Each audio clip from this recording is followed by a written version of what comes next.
Good evening, everyone. Thank you for attending our Thursday, May 5th, 2022 regularly scheduled Board of Selectmen's meeting.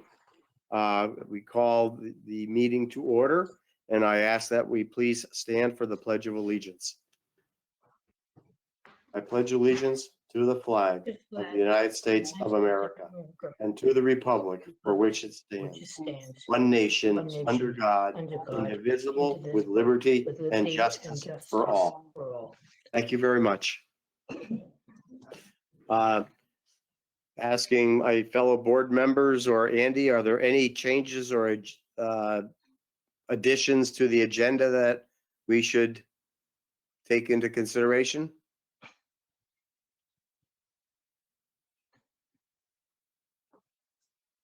Andy, you're on mute if you're talking. Thank you, Dan. It is on the agenda about the update of the referendum, but if we get a call, they're doing the Yes. recount tonight. If we get a call, I might want to, outside of the agenda item, I might want to bring that back up. Okay, that's fine. And it is an agenda item, so Right. I don't see where that would be a problem. So, Okay. okay. Our next section is our public comment section. This section is reserved for people in attendance who wish to briefly address the board. We request that the comments be limited to 3 minutes or less.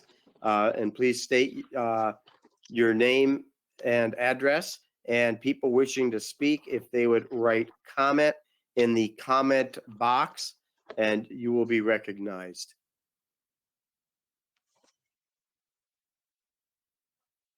Chairman Larson, we do have one letter that was sent in from Mal Lecter, because he is at the recount, that he asked to be read into the minutes. That is fine. I was going to actually do that during, you're talking about the cannabis. During the agenda item? Yes, Okay. All right, if that thank would, you. if that would be okay. Fine with me, thank you. Okay. Any other public comment? Okay, hearing none, moving on. Are good to know special recognition, and I believe that Gail wanted to do this. Oh, yes, this is the Town of Hebron Proclamation recognizing the childhood apraxia of speech. It's an item dear to my heart from my years in education.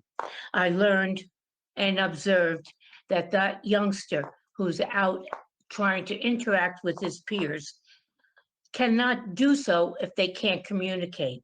And it puts that child in a big disadvantage because they don't get called for the games, they don't get called for the teams.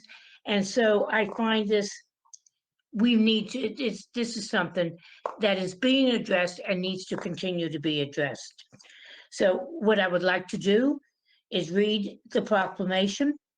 Whereas May 14th, 2022 marks Childhood Apraxia of Speech Day, during which awareness will be raised throughout Hebron about childhood apraxia of speech, an extremely challenging speech disorder that affects 1 in 1,000 children. Whereas childhood apraxia of speech causes children to have significant difficulty learning to speak and is among the most severe speech deficits in children. Whereas the act of learning to speak comes effortlessly to most children, those with apraxia require early, appropriate, and intensive speech therapy, often for many years, to learn to speak. Whereas without appropriate speech therapy intervention, children with apraxia will have diminished communication skills, but are also placed at high risk for secondary impacts in reading, writing, spelling, and other school-related skills. Whereas that such primary and secondary impacts diminish future independence and employment opportunities and challenge the ability to become productive, contributing citizens if not resolved or improved. Whereas public awareness about childhood apraxia of speech in Hebron is essential for families of children with this neurological disorder and the professionals who support them to achieve the most needed services for those learning to use their own voice. Whereas our highest respect goes to these children as well as their families for their effort, determination, and resilience in the face of such obstacles. Let it be resolved that the town of Hebron hereby designate May 14th, 2022 as Apraxia Awareness Day, and citizens of Hebron and surrounds are encouraged to work within their communities to increase awareness and understanding of childhood apraxia of speech. Thank you. Hmm. All of these types of issues so severely limit sometimes how children are able to get along with their peers in schools. So all of these are such difficult issues that, kids have to battle to overcome. So thank you for reading that. Anybody have any other comments? Okay, hearing none. Thank you. Next, and again, I'm going to have Gail take these sections. All right, the first thing we have here is the Commission on Aging resignation. In our packets is a resignation from Beth Schmeizel, resigning her position on the Commission on Aging. With a motion, move that the Hebron Board of Selectmen accept the resignation of Beth Schmeizel from the Commission on Aging with thanks for her service to the town of Hebron. We need a vote on that, Dan? Yep, and I just think it's important to let people know that the reason for this is that she's actually moving out of state, and I believe it's for an employment opportunity, if I remember right. You're correct. It's an employment opportunity down in South Carolina. Sadly, she's leaving the town of Hebron, but she's going to a warmer place. Although today wasn't bad. Okay, hearing the motion, any further discussion? Hearing none, all in favor? Gail? Aye. Tiffany? Sincerely, aye. Peter? Peter Casper, aye. Mark?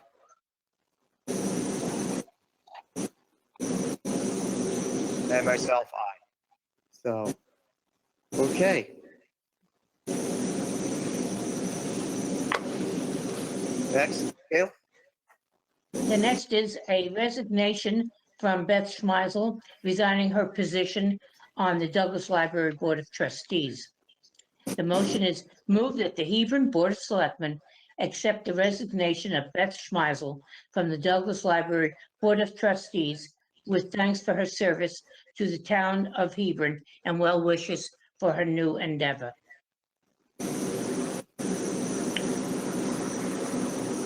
Okay, and again, an obviously active person in our community. Sad to see, people like this leave. Any comments? Hearing none, all in favor? Gail? Gail Richmond, aye. Tiffany? Tiffany Teely, aye. Peter? Peter Casper, aye. Mark? Mark Rivera, aye. And myself, aye. Okay. Gail again. Commission on Aging appointments. 3 people have expressed interest in being appointed to the Commission on Aging. Angela Corinton, Catherine Mcsweeney, and Carol Wheeler. As this was written, there were 4 vacancies on the Commission on Aging, 2 regular and 2 alternates. Since then, Catherine Mcsweeney has dropped out, and I believe Angela and Carol are both here this evening. So I'll make the motion, move that the Hebron Board of Selectmen make the following appointments to the Commission on Aging. Move that Angela Corinton be as a regular member for a term to expire 2025. And then we'll do the other one. Okay.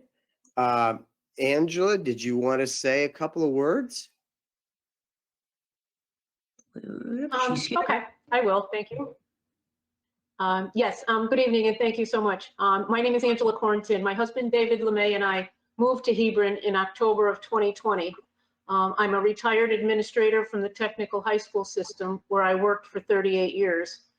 Being retired, I wanted to do something. I currently am the caregiver for my elderly parents, and I've seen firsthand the lack of resources for our aging population. More really needs to be done for our elderly. I'm interested in assisting with the needs for the aging in Hebron, which is part of the mission of the Commission on Aging. I can see myself as a part of this commission to study the needs of and coordinate programs for the aging here in town. I would truly appreciate the opportunity to be a part of this commission, and I thank you for your consideration. And I will add on to her comments about herself that Angela has been attending the last few meetings of the Commission on Aging. And I'm looking forward to seeing, as the liaison to Commission on Aging, I'm looking forward to seeing her be a member of the commission and being able to actively participate. Thank you. Okay. Does any of the other board members have any questions? Mr. Chairman, Yes, please. I have a question.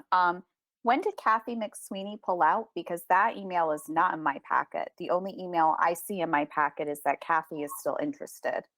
So is that a new development that didn't make it into our packet? Yes, Okay. she took on a couple other roles, and after the packet went out, we received a letter that she felt it might be a little too much for her, so she withdrew. But good. I should have brought that up. Good catch. I just wanted to make sure. Thank you. Yeah, You're she took on 2 other very heavy roles, Tiffany, because I was all set to nominate her this evening. Thank you. Okay. So all in favor of Angela, and this is going to be for which seat now? I thought the December 2025, Dan. Okay.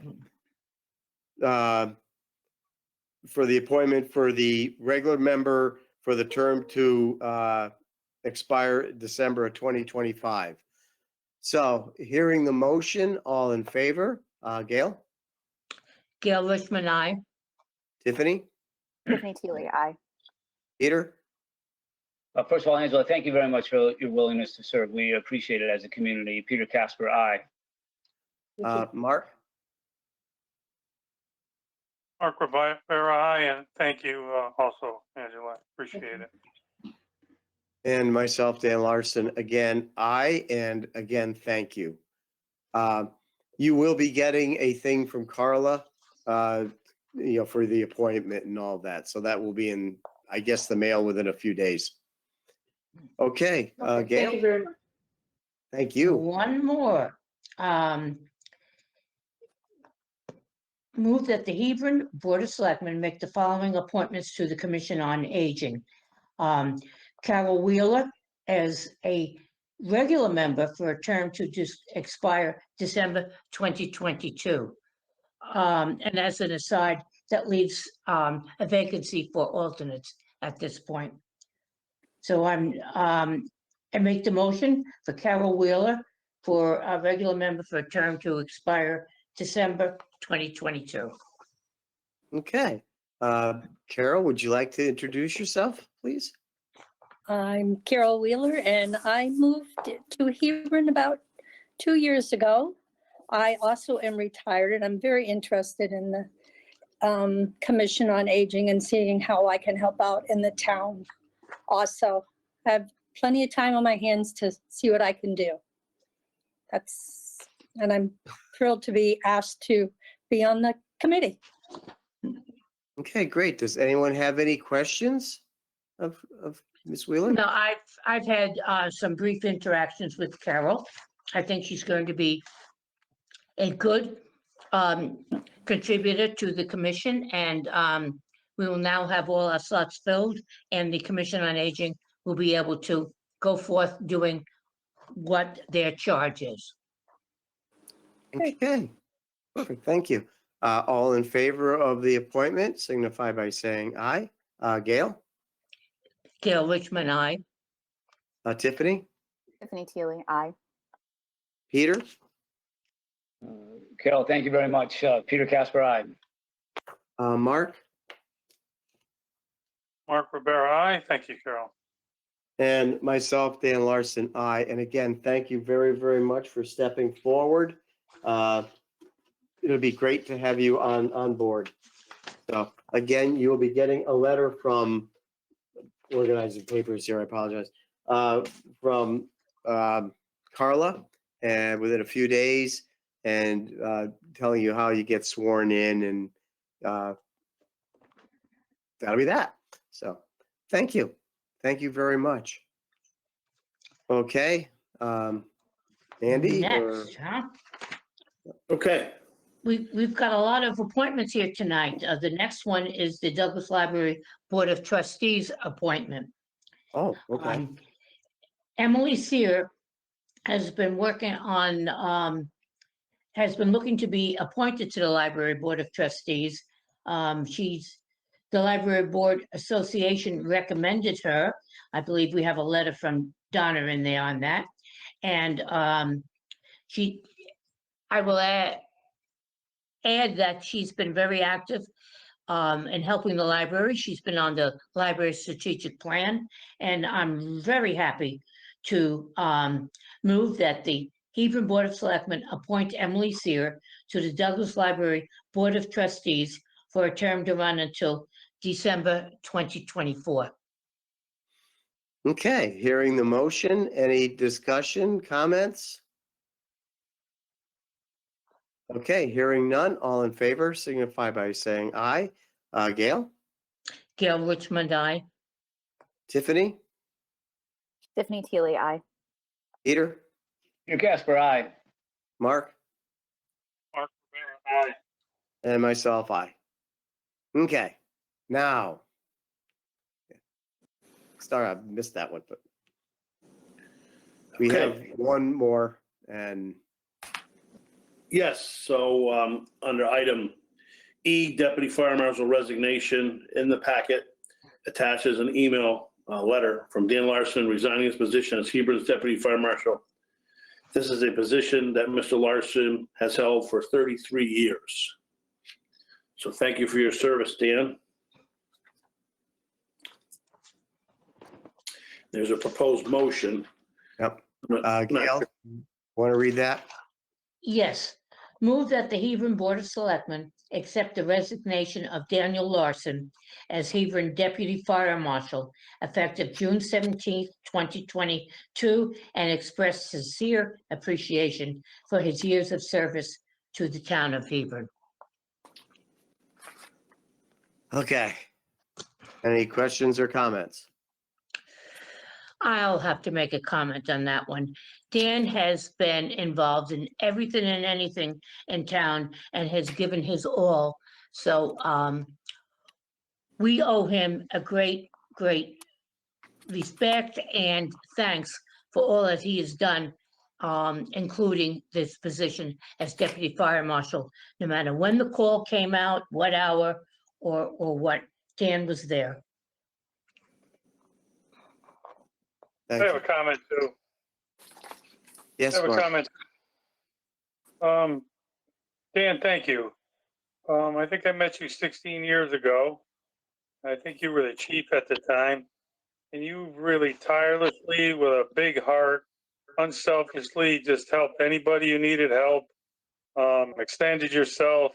You've been a bunny rabbit, all kinds of different things in the service to your community, your Thanksgiving meals. I'm kind of sad to see you go, but since we're both the same age, I realize you get to a point where there's only so much you can do, and it's time to take care of yourself a little. So Dan, thank you, and I'm glad I still get to see you here, though. Mr. Chairman? Yes. Yeah, I just echoing the comments. I just think that, agree or disagree with you on any issue at any time. No one can ever question your commitment to our town and this community and the sacrifices you make for others. And so just as a member of this community in my time here, my 20 plus years, it's people like you that make the community what it is. So thank you for, this is just one example. We could probably spend the rest of the night talking about other things that you do, but this is just an opportunity to pause for a moment and reflect upon 33 years in just that one role. And so just as a member of this community, thank you for all that you have done and all that you continue to do for the betterment of this community. Thank you. Thank you. This was probably Chair. one of the If I hardest could- letters I've ever had to write. Go ahead, Tiffany. I've known you probably the least amount of time compared to the other selectmen, but I just wanted to say thank you for all of your years of service. It's clear you've made an indelible impact on the town. And, I'm sure that this wasn't easy for you and you will be missed, but I wish you all the best in your next endeavor, and we'll always see you here as well. Thank you. Thank you. I am going to try to maintain my certifications, but I just think it's time for an energetic person to be able to fulfill the role and keep the town moving forward. And So, Mr. Chairman, I have a procedural question. So if we all vote no, do you have to stay? then Very good, Peter. as long as the state will continue my certification, one of the big things was due to COVID, the state put a lot of the training in. In fact, they just offered a new process today to maintain your certification credits, which I haven't even had a chance yet to look at. But due to COVID and the canceling of a lot of the continuing education trainings that I used to go to, it just set me way back on my certification hours. And with it being so hard to even talk to anybody in the state level, it just got frustrating. Just to add to everything else. But at any rate, seeing and hearing the proposed motion, all in favor signify by saying aye. Gail? Gail Richmond, aye. Tiffany? Tiffany Teely, aye. Peter? Peter Casper, aye. Mark? Mark Rivera, a reluctant aye. Yeah. And myself, I will abstain because I don't want to vote against her for myself. Thank you.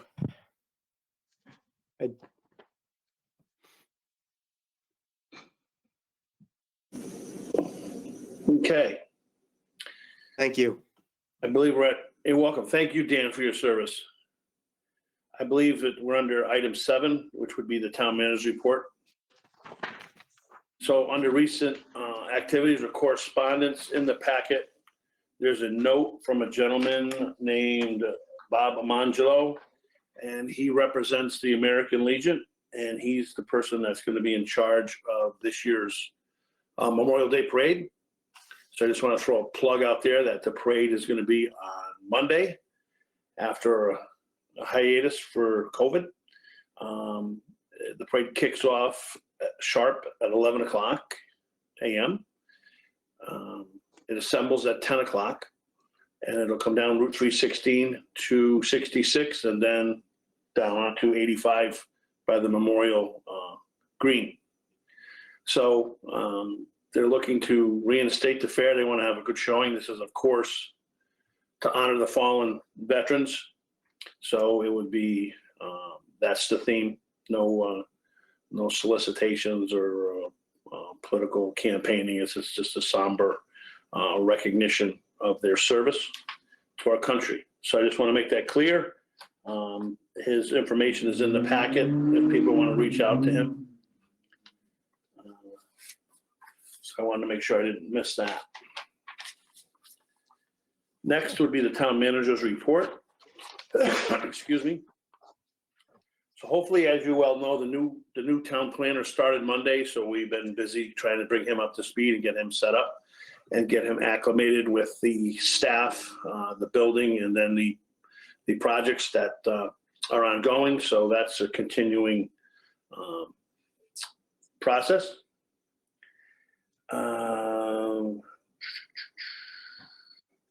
And as you just heard, we're going to be looking for a possibly new deputy fire marshal. More sad news, Deb Gernhardt, our longtime assessor, has given me notice that she's going to be retiring. She gave us 3 months notice. She's going to retire in August. So we're going to start the process of trying to get somebody to fill that position, which is probably going to be difficult. But Deb's a tough act to follow. She did a good job. Okay. Of course, the budget and the referendum has been taking up a lot of our time. So under the town manager's report, we've been working on that. As I spoke to this earlier, the recount of the referendum is going on as we speak. There was only a 2 ballot difference between the yeas and the nays. So I think anything under 5, the state statute requires a recount. So that is being conducted. Hopefully we get some information before we're at the end of this meeting tonight. Andy, if I may, could I just ask you a question about that recount? Absolutely. What's the process? I mean, we don't have like the hanging Chad thing. I mean, we have, electronic, and then there's absentee ballots, but how do you recount an electronic tabulation of the ballots? Or is it more just anything hand tabulated, the absentee ballots? How does it work? I just don't know. I was just curious. Yeah, no, that's a great question. I've been asking that question myself just in case it came up so I could be educated.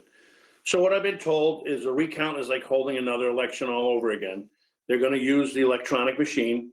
They're going to put a new card in it that's programmed for an election. And then they're going to run the ballots through the electronic device again. And then they'll tally it or get a ticket and it'll print it out. And then there's 14 absentee ballots that will be hand counted. Within those 14 absentee ballots, most of them were in favor of the town's budget. So my gut feeling is not that it's final. I really don't think there's going to be much of a change because those electronic devices are pretty accurate. So we'll wait and see, but they're going to be fed through the machine again on a new reader card, and a new tape will be produced to be matched up with the old one at the actual referendum. Thank you. You're welcome. Okay. I had the pleasure, along with my coworkers, Donna, Elaine, and Willie Bell, we went to Robert E. Lee's retirement party. Robert retired from the town of Plainville as the town manager. He was up there for 17 years. Prior to that, he was Hebron's town manager for 14 years, and he left, I believe, in 2004. So we went up there and gave him a professional, polite send-off. And he was happy to see us. Next, we're working on an Edc Breakfast. That's next Thursday, May 12th. That's at 8:30 in the morning at the Douglas Library. Kathy Olson will be there to go over this year's legislative and state and governor's budget, and then answer questions on things of that nature. So that's what I had, Mr. Chairman. It didn't seem like a lot on the list, but those things kept us pretty busy. Okay, perfect. Thank you. Anybody have any questions? Okay, hearing none, moving on. 8A. Yes. This is the American Rescue Plan, state and local recovery funds approval process, public hearing, and special town meeting. Attaches the latest draft proposal of projects to be funded with the ARPA funds. The town attorney has ruled on the project's eligibility. The Board of Selectmen and Board of Finance have reviewed the listings and have given tentative approval. The next steps will be to bring the information to a public hearing, which has been scheduled for May 12th, 2022. Inserted is a copy of the notice. Most recently, the town manager's office has received inquiries from Hebron businesses regarding ARPA funding allocations to provide support for small business. Copies of the letters from Georgina's Restaurant and Pizza and Finnegan's Pub and Restaurant are attached. The town manager is recommending the selectmen consider setting aside a designated amount for the small business fund and the Hebron Open for Business Task Force to designate as the group to establish the process to determine eligibility for the application process or procedures, I'm sorry. For informational purposes, the town of Colchester's program information is attached. The town manager is recommending that the special town meeting be deferred to a date later in June, tentatively June 21st, 2022, excuse me, to work on finalizing the ARPA project list and then possible establishment of the small business fund. Okay. I'll open it up to the members, their input. I know I have my personal feelings. I don't know if you want me to go first or if anybody else wants to speak first. Yes, Peter. That was you go right ahead, Mr. Okay. Chairman. My fear, the items that we chose or that we have discussed, in my view, benefit virtually all of the taxpayers of the town of Hebron. While I support assisting businesses, my fear is that if you give it to one business and then not another, I just think that can become an extremely slippery slope. One of the discussions that I'd actually talked to Andy today was, to give the restaurants maybe a break on their license renewals. That's great, but what about then, the landscaping company or any other, the hardware store? I just get nervous that, I want to make sure that we have a level playing field, and that we treat everybody as equally as possible. And we have slated the first block of monies. I think that we could possibly set aside that second block for these other small business considerations, at least a portion of that, and that could be done at a later time. I just hate putting off these projects. We put it off until the end of June. That means they're probably not going to be able to get started until, I'm not even sure what, maybe the following spring. I don't know. So that's kind of my thoughts.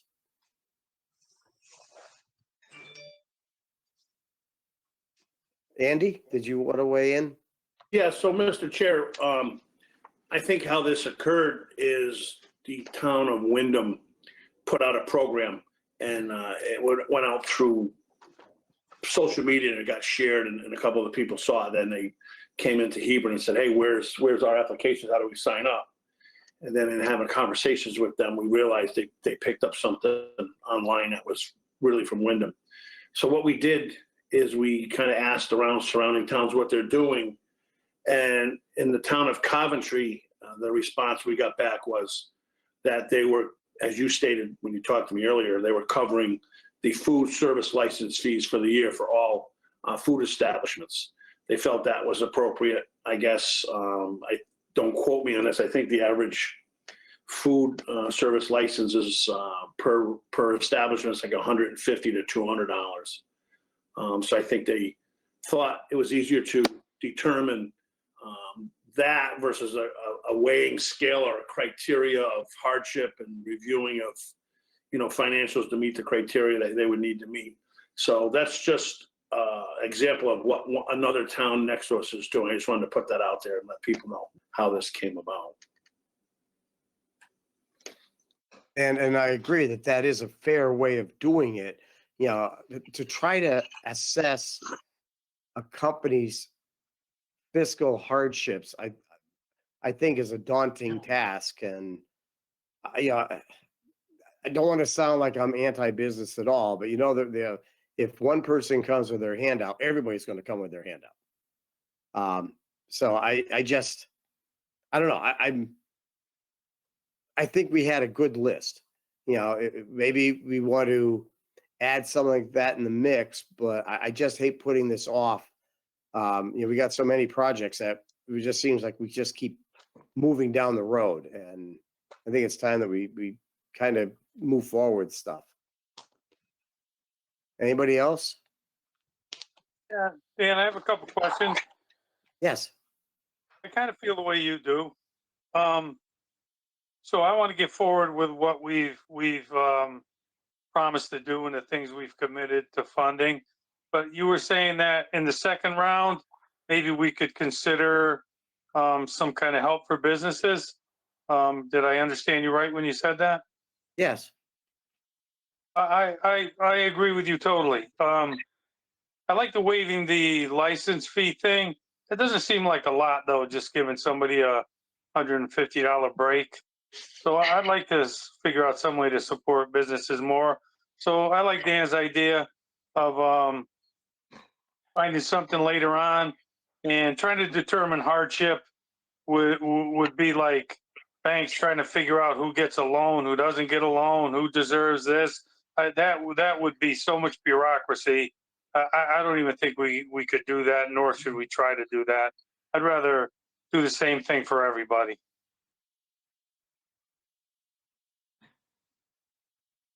Anyone else?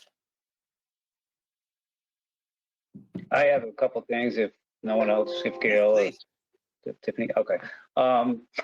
Yeah, I think the hardship element really was addressed potentially in the previous loans that were available and sponsored through other federal programs. And so I'm very pro-business. However, I think we would have to look at not so much the hardship, but maybe a correlation between supporting our business community and how that support will correlate to supporting the broader community. And that's sort of the dialogue we would typically have when it comes to, do we want a pickleball court, do we want a dog park, do we want new playscapes, do we want new CIP equipment, all the things that we've gone through, is what's the benefit to the greater community. So there could be a way to think about it that we don't want to ignore our business community, but is there a way to think about it differently rather than hardship? I think the idea of and I saw the letter and I feel for those businesses, but I don't think this is what the point of these dollars are for, is to aid individual businesses. It's to try to aid the community. And obviously the businesses are part of our community. So maybe a long-winded way of saying, maybe we should be thinking about, is there a way to do that, to Andy's recommendation of having some dialogue on it and trying to determine some criteria and looking at what the other towns are doing. I think that would be a service to our community to not ignore the business community need. I am personally not initially, would not initially lean towards a hardship or here's money because you lost a lot of money. I don't think that's what that's for. At least I don't think that at this point. But I'm not adverse to bringing the business community into the discussion of how to utilize the funds, but not to the point where it's delaying this first phase. So just a couple of my thoughts off the top of my head. Thank you. Tiffany, I thought I saw your hand up. Yeah, I have a quick question for Andy, if I might. There's 3 items on this list that have TBD next to it. In preparation for the public hearing, are we going to have estimated numbers to share with residents in attendance at that point? Because I agree with all the points that have been made. I'm a strong supporter of small business as well, but we need to get these projects done. I guess my fear would be if the TBD numbers are too high and there's not much left. I just want to make sure that that we would have enough to do what we would like to do to support all small business in Hebron. So it's a question and a comment. Yes, great question, Tiffany. So just to be transparent, old town hall building maintenance repairs, we're going to try to get a price on that. So that shouldn't be too difficult to get a ballpark. On the communications equipment and radios, that's a presentation we just heard from TN. That's going to take a little bit longer than anticipated. So you guys approved a list and that was on there. So we're going to leave it on the list, but I'll probably zero that out. That to be determined. And then the next one down the bottom is support for local small business is to be determined. And that's what we're discussing here tonight. I think all the other ones are filled in. The virtual meeting room conference equipment is not, Andy. Will that be filled That's right. in? I just saw that the same time you brought that up. So we'll work to get a price on that as well. Right. Thank you.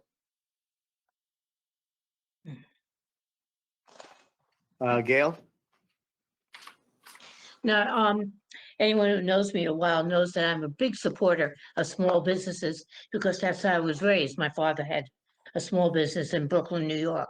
So anything we can do to help the small businesses, because small businesses employ more people throughout the country than your large corporations. And I think we need to make sure that we support those people who are actually keeping our communities running. So, but yes, I want to know what that communications thing is, Tiffany, that you mentioned, number 23 on the list. Thank you, Dan. You're welcome. Now, just to verify, the $1,428,641 total, that is the priority 1 through 23 listed, correct? That is not the total anticipated. Right. Those to be determined are just that. They're to be determined. They're not added in that number.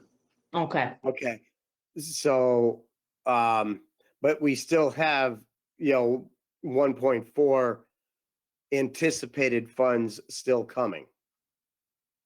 Yes.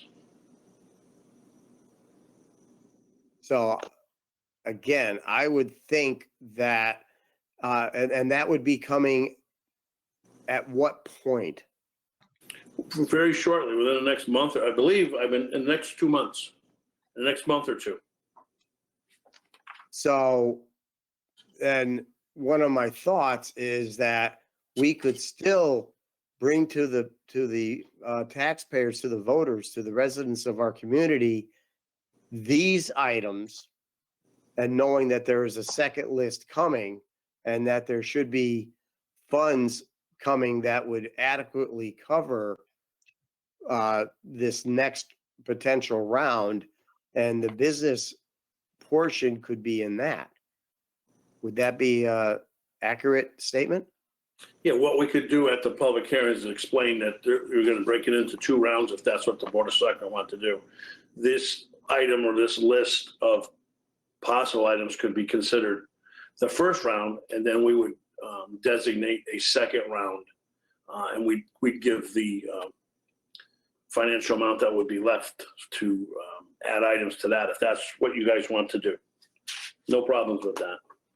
I think that's a good idea, Mr. Chairman, good idea, Andy, because I think if we get an engaged public hearing, we're likely to get some other ideas and requests that rather than slow down the current process, we can say, great idea, let's capture that. The second round, we're going to be looking at the feedback that we're getting, additional items such as, and we should have some of those talking points, as well as we've had requests from businesses. Is there something we can do with the funds to address their needs? So we're going to bring all that back, and then we'll come back with some recommendations for round 2.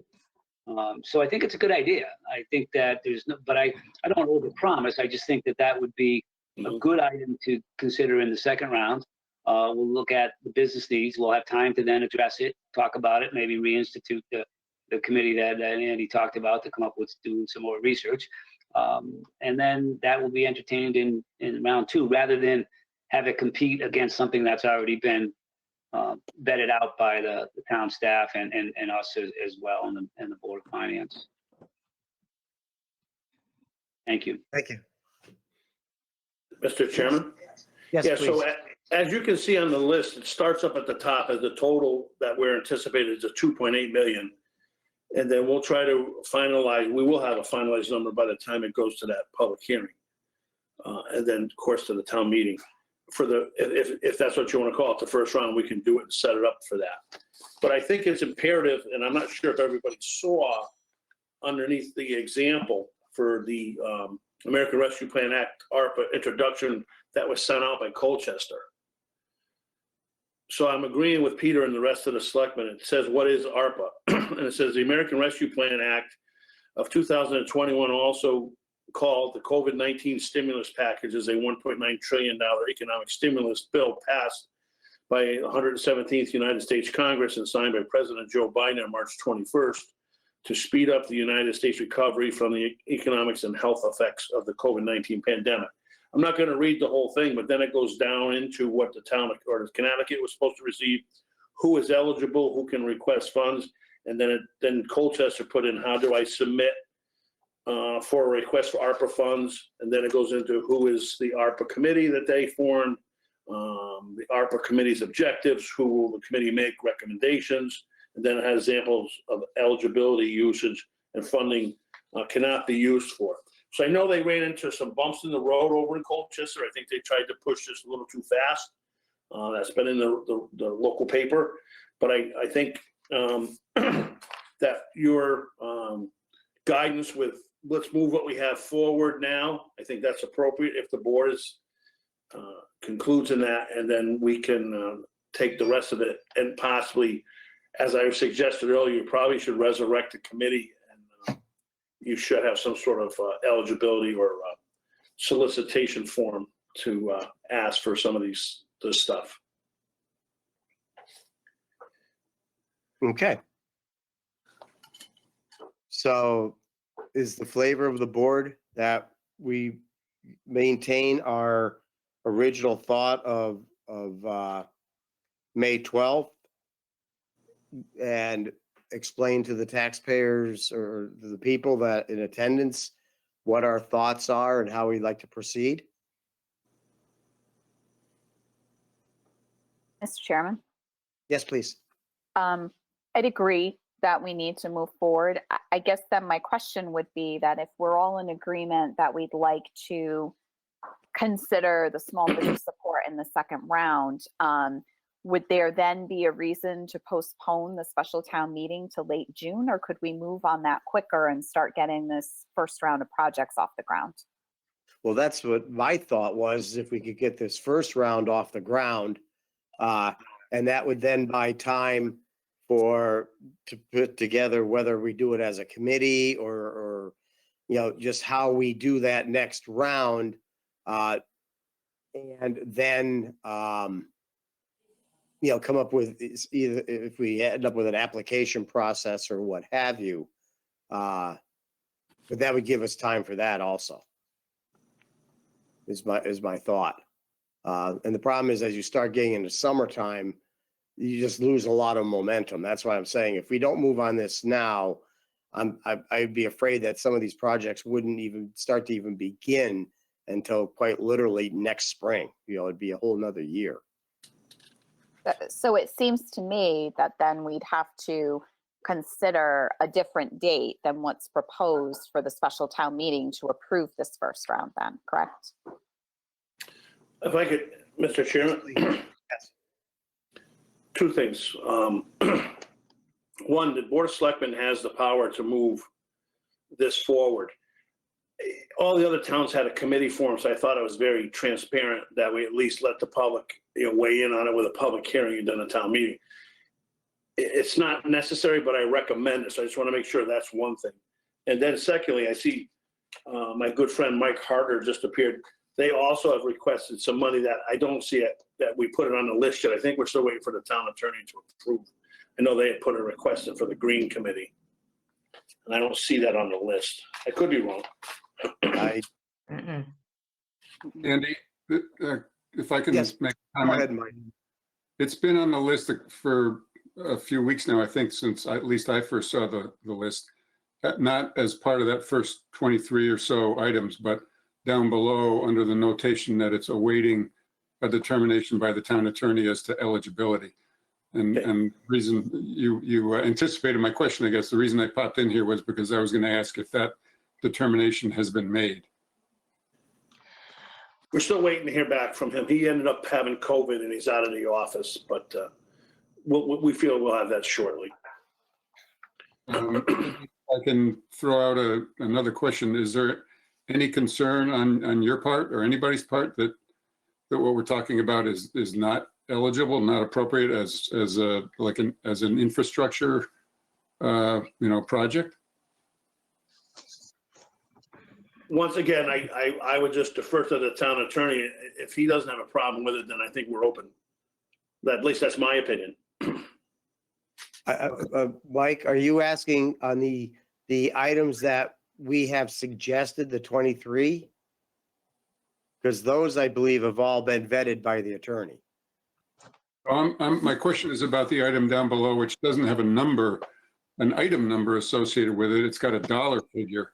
It's most of the dollar amount is for recycle bins for various places in town, including the town center and several parks and trailheads, that kind of thing. A few other miscellaneous items, but it doesn't have an item number, but it's down just a little below the 23rd item.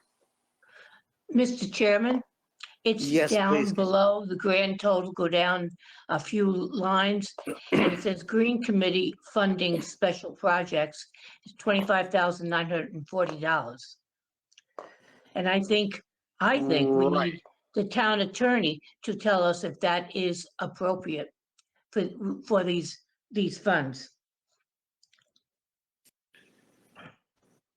So to answer Mike's question, if I may, Mr. Chairman.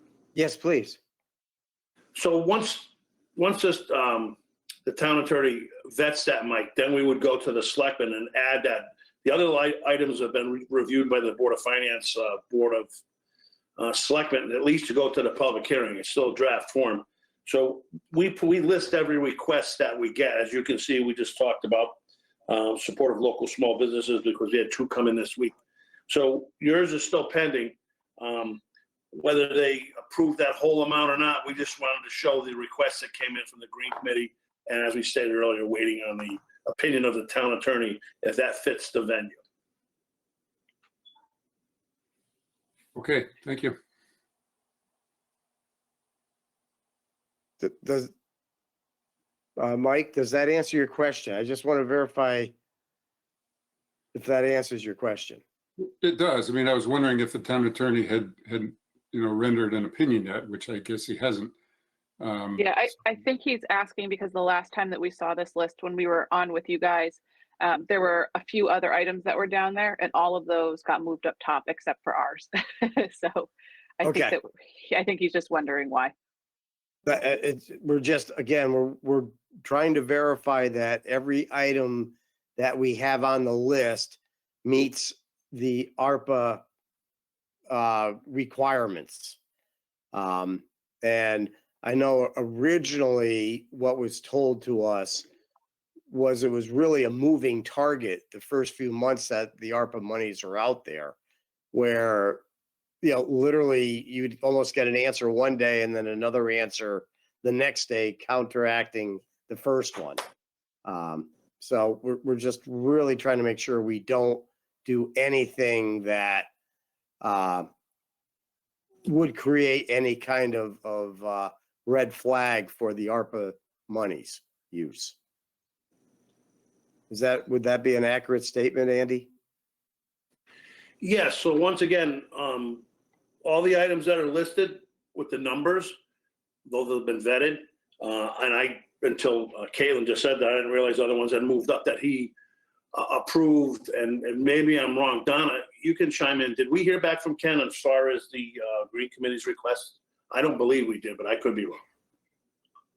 We did hear from him on some of the items that they are correct that we moved up. When he gave us that response, he asked for more detail on the Green Committee's request. So I resent him their letter or their formal request with all the items. And we have not heard back from him since then. And the reason we were looking to defer the town meeting for a few weeks was so that we could get the attorney's response on all of the items that are pending and try to fill in a couple of those to be determined numbers. We want to be able to go to the special town meeting with a complete list if we can. Thank you. If I could just ask one other question, I mean, we could certainly have this conversation here, but maybe it's appropriate at a public hearing or some other time, but assuming the town attorney renders a decision or an opinion that our request for the Green Committee is eligible, I assume then it's a question of, priority maybe relative to some of the other projects. At what point do we have to make our argument, I guess, maybe beyond what we put in that letter, which was fairly limited?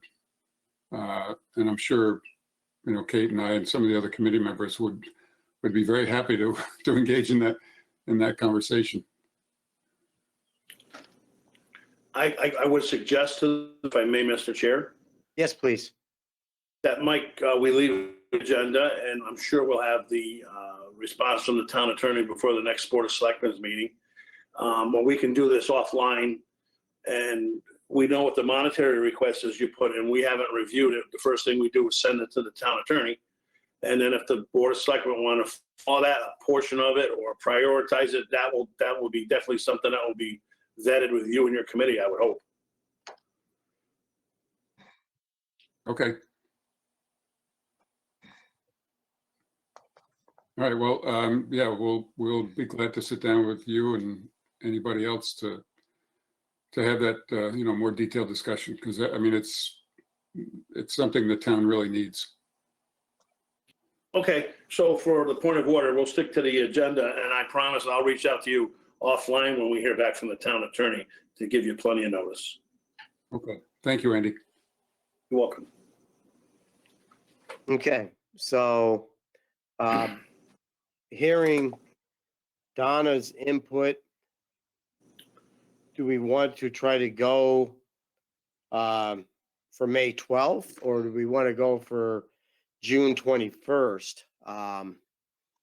As I say, my just fear is that, it's just going to hold off at least some of the projects, definitely the construction type projects would, potentially. Excuse me, Chairman Larson, Yes, please. May 12th is the public hearing. That is definitely happening. Oh, We are okay. definitely doing a public hearing. What we're recommending that we defer is the special town meeting where we're actually voting on the projects. Oh, Because okay. we may get some information at the public hearing for new project suggestions, or we're not really sure what we'll hear, but we just want to move ahead with that public hearing next week. Oh, okay. Thank you. I was misinterpreting. So perfect. So hopefully by then we'll definitely have an answer as well as this other. So, okay. So at this point, is there any other discussion needed on this topic? Just that you're in agreement to tentatively select June 21st for the finalization of the ARPA project list. The proposed establishment of the small business fund. I don't know if we want to do that or wait on the small business fund, but if we defer this to June 21st, we could work on it some more. Okay. So I just want to verify then, just so that it's clear in my pointy little head, we're having the public hearing May 12th, and then June 21st, we'll be working on finalizing the ARPA funds, and that's what we're saying? A special town meeting, yes. Okay. So are all in favor with that? Gail, Gail Richmond, I. Tiffany? Tiffany Teely, aye. I don't know, we have Pete on? Peter? Yeah, I had to switch to the car. I apologize. My video is not on, but Peter Casper, aye. And then Mark? And myself, aye. Okay. So those will be the dates. The only other important bit on that is the May 12th is going to be virtual, I believe. Yes, yes, that is true. That's how it's Okay, so, scheduled, at least right now. okay. And with what seems to be happening nationwide with COVID and the COVID surges again. Okay, perfect. Thank you. Next, I believe, is the cannabis moratorium and potential next steps. Yes, Mr. Chairman, item 8B on the agenda, cannabis moratorium and potential next steps. Members of the Planning and Zoning Commission, PZC, and Matthew Bordeaux, our new town planner, will be in attendance to provide the selectmen with information on the next steps required by the Board of Selectmen regarding regulations or prohibition of cannabis establishments in Hebron. The selectmen should discuss and make a decision which will allow the PZC to move ahead with establishing the appropriate regulations. And I do see Natalie here again. Thank you, Natalie. I apologize that we had you on last time and we didn't deal with this, but we also have our new town planner, Matt, welcome. And then also in the packet, the past town planner, Patrick, had listed some suggestions. I think he had a conversation with Natalie and the board, and he has a memo in the packet with some suggestions. So with that, I'll turn it over to the Board of Selectmen. Okay. Doing this right, wrong, or indifferent, I'd like to start out by reading Mal Lecter's letter, since it has to do with this subject. And this is to the Board of Selectmen.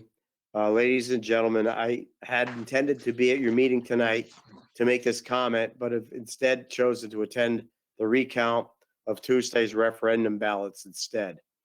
I would like to make a comment, read tonight's agenda item on the cannabis.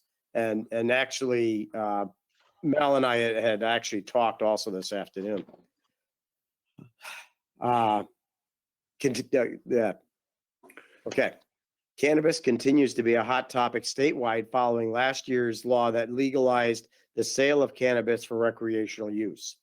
There are still unanswered questions in my mind. Comments have been made from many people that this would be a cash-only business and that this could have an impact on crime in town. I am not taking a position one way or the other on this concern, but have researched that question with multiple state agencies. I have written documentation from the State Banking Commissioner's Office, the Department of Consumer Protection, and the Attorney General's Office. Not one of these agencies will take an official position on the cash-only question. At this time, I'm currently waiting for an answer from the Governor's Office on this subject. I believe your decision on whether to allow or not allow a dispensary to operate within Hebron will draw heated opinions from both sides. It will come from the left and right, from pro-law enforcement and anti-law enforcement individuals, as well as from the believers in free enterprise. My suggestion would be to gather all concerns and all information pertaining to the sale and use of recreational cannabis use. Present it to the public in a written format, give them a designated time frame to review the data plus add their own, then hold a town meeting to discuss the subject and finally allow the residents to vote on the question. Another option would be to write a referendum question to be decided by a public vote at referendum. My opinion is that a decision on this subject is too controversial to be decided by a 5-person board. As a democracy, we are based on the fact that we are governed by the will of the people. I say, let the people speak and let them vote. Respectfully, Mal Lecter, 62 Wellswood Road, Amston. Oh, and there's the letter. Okay. I had a copy. So with that, I think what he's saying is accurate, and I kind of agree that a ballot question could be done, that we could keep the moratorium in place pending that election outcome, and that we could have 1, 2, 3 informational meetings to bring the public up to speed, and then let them make that final decision. But so with that, Natalie, Andy, and I'm sorry, the new gentleman's name is Craig? Matt. Matt, okay. I'm sorry, sir.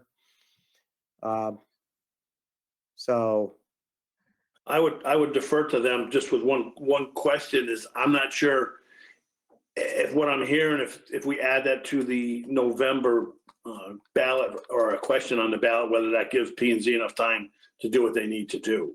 We'll have to hear from them. What? Go ahead, Natalie or Matt. Well, so what you're asking to do is to do or if you're the selectmen are looking to see if you have an option to extend to a town referendum to try and understand the answer to the question. The one thing that would have to be in place and presupposes that is that the moratorium would need to be in place and probably extended longer than December. Okay. Because I just don't see that. Well, you tell me. I'm not sure that a moratorium is going to be able to get a referendum question and a vote in that amount of time. Is that possible? If not, then we need to be able to extend a referendum, because if it only leaves the Planning and Zoning Commission a meeting or two to be able to try to do this, I'd say that's too little time.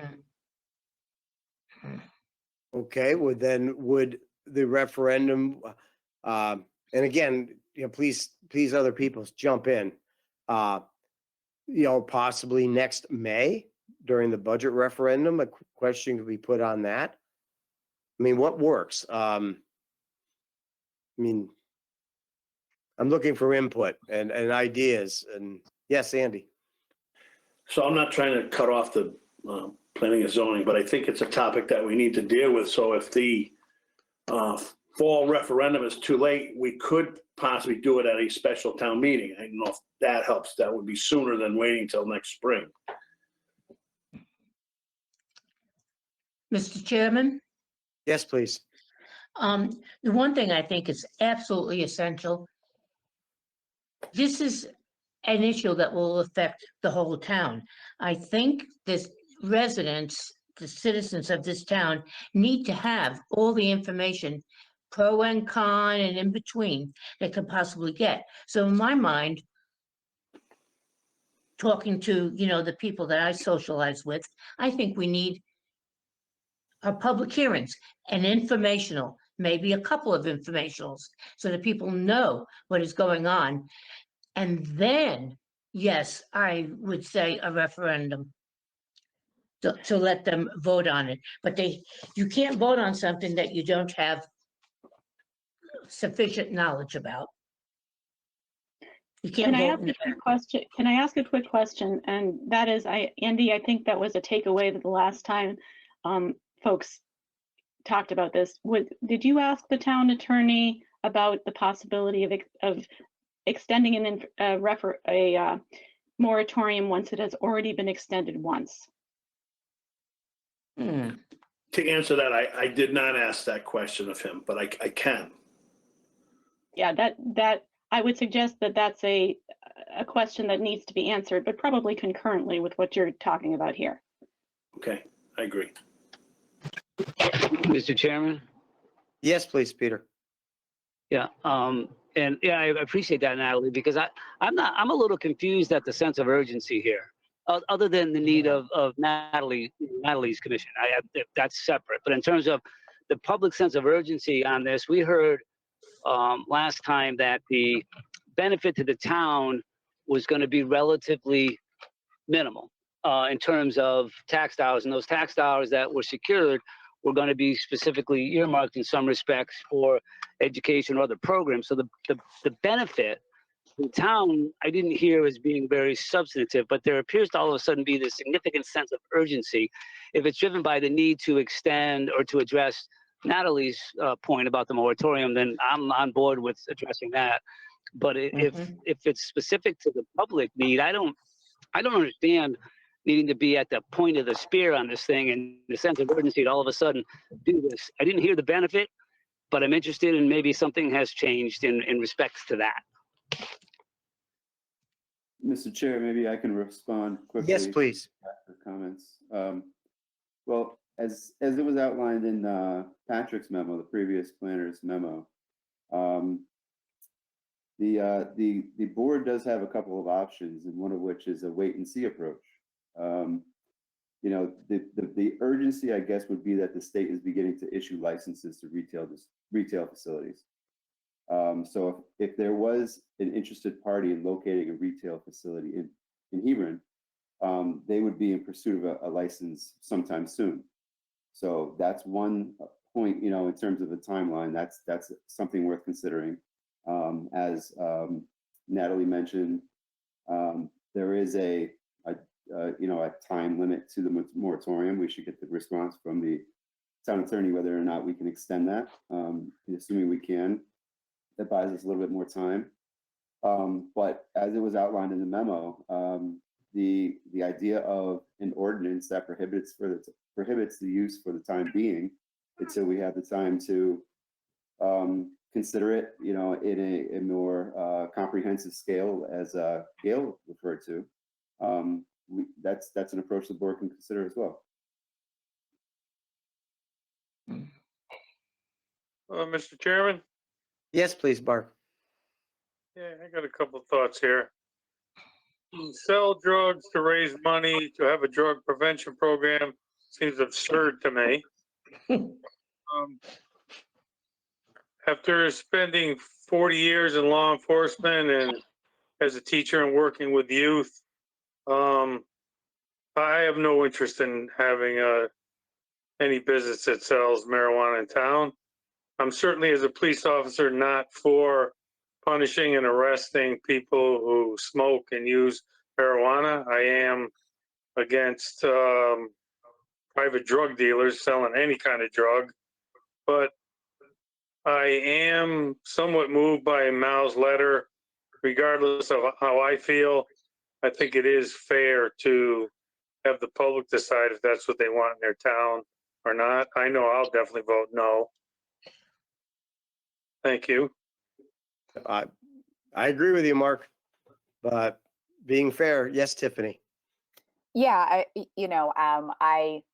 I support free enterprise. I supported the state law when it was passed. I think everybody knows how I feel about that.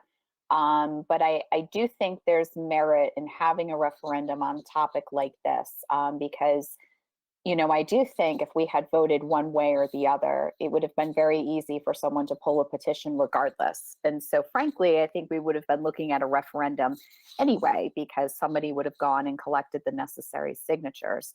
And I think there's value to discussing this as a community rather than just 5 people saying, this is what we're going to do, and then end up at a referendum anyway. So, you know, I would agree with that sentiment. It was the argument I was planning to present tonight.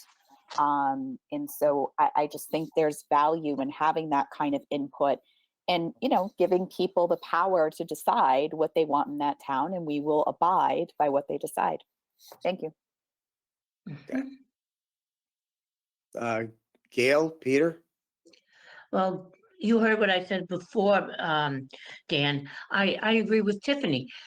We, 5 people, cannot decide for the whole town. As I said before, it is an issue that affects the whole town, which is why I want to see some informationals. I want to see the public hearings, and maybe one will do it. Maybe we need more to cover all the aspects, pro and con, inside and out. And then, yes, it absolutely has to be a referendum, regardless of what each one of us may think. It has to go to the residents of the town who will affect. Okay, Thank you. so, so back to the question then, or whatever. I have no problem,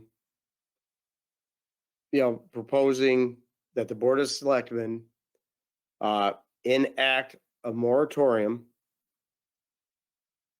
I believe we need to do it for a time period, and we need to set some parameters on how this is going to get brought to the public for their input, rather than just leaving it open-ended. And outside of that, I'm lost. I'm outside of my world. Yeah, this is where I need smart people to go. Yes, Dan. Oh, Mr. Chairman? Tierney. Oh, go ahead, Gail. You go first. No, I saw Andy's hand up like he was in grade school, so I thought we should listen to him. Trying to be polite. Anyways, to follow up with Natalie's request, I think it's impertinent that we take now, with the settlements that were discussed today, we get this back to the town attorney and see what we could do legally with, if you want to extend that again and get a written opinion and make sure what we do is legal. That makes sense. Yeah, Peter? No, that makes sense. I mean, it's good to have all the options, and I'm not against public input. I mean, we're serving the public here.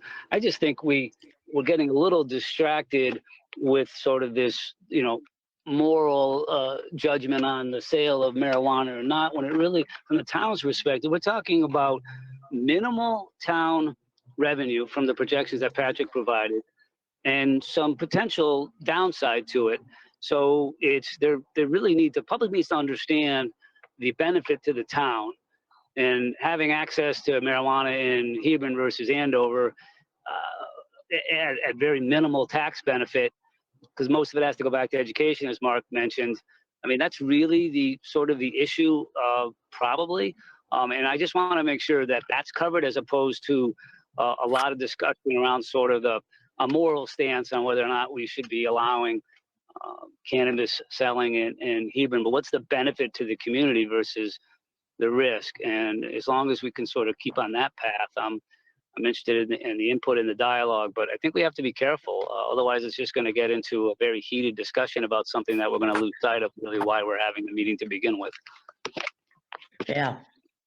Tiffany, had your hand up? Yeah, I mean, the only thing I will add to that, Peter, to kind of further qualify it, I'm completely fine as long as the numbers are presented in a non-partial way. I think that will be critical. I think we need to keep even what someone thinks is not a big impact in terms of tax revenue, somebody else might think it is. So I think the numbers just need to be presented as clearly and as nonpartisan as possible. So I'd agree. So, absolutely, I agree as well. I just going based on the projections that the town planner had provided. I don't have any personal understanding or projections. It's just based on the information that was shared at the previous meeting. Mr. Chairman, Yes, please, Mark. just one last comment. I'm not sure that whatever information we present to the public, I think most people probably have their mind already made up, regardless of what facts we present to them, whether they want it or not. But if that's a process we have to go through, let's do it. But at some point, the public probably has to vote on this. So I'm for the moratorium, but at some point we're gonna have to get to that. So whatever the process is to get to a vote, I think that's what we should lean towards. Okay. And again, then I go back to my original questions, and I don't know who the entities, Matt or Natalie or Andy or whatever, as we enact the moratorium, we also have to equally state some sort of a reasonable, realistic time frame for this to get discussed, brought to the people, and then, you know, the final decision. And I don't know what that is. I don't have a clue that what type of time that something like this needs so that it can be vetted in an honest, accurate way. I don't know. Can I give just one suggestion when you ask Andy, when you speak to the town attorney, ask him how long the moratorium can end up going until, because there are certain things that happen on key dates, and I believe it was July of 2024. And Matthew, you may what's it called? That there's certain things that happen. So if there's an end date by which a moratorium can only go till, it would be helpful to know what that is, so that you, in making a motion on your part, Board of Selectmen, to extend the moratorium, you'd need to know when that end date, you'd have to end that moratorium, and you'd have to ask the attorney just to make sure you have a valid end date. So I wouldn't want it, if you want to extend it, I would want to make sure that your extension is valid legally. Okay, thank you. And this is the kind of input that, you know, above my pay grade. Yeah, Natalie, Yes. great minds think alike. Now that we're lucky enough to have Matt on board, I will have Matt start working on this with myself and the town attorney. I'll introduce them, and we'll get you that in writing. So the next decisions can be based on a time frame from him. Right, and then with respect to the Board of Selectmen making a kind of timeline, I would suggest you kind of reverse engineer it based off of what the moratorium, what your maximum extension of the moratorium can be. Then reverse engineer your timeline as to when you want to have a decision by. You have to assume the worst case scenario. So, or worse yet, or whatever case scenario, you have to assume that if you vote to pass it, Planning and Zoning Commission needs a certain amount of months, say 4 months, to be able to put together the regulations and such. So backwards engineer with that in mind. Okay. Okay.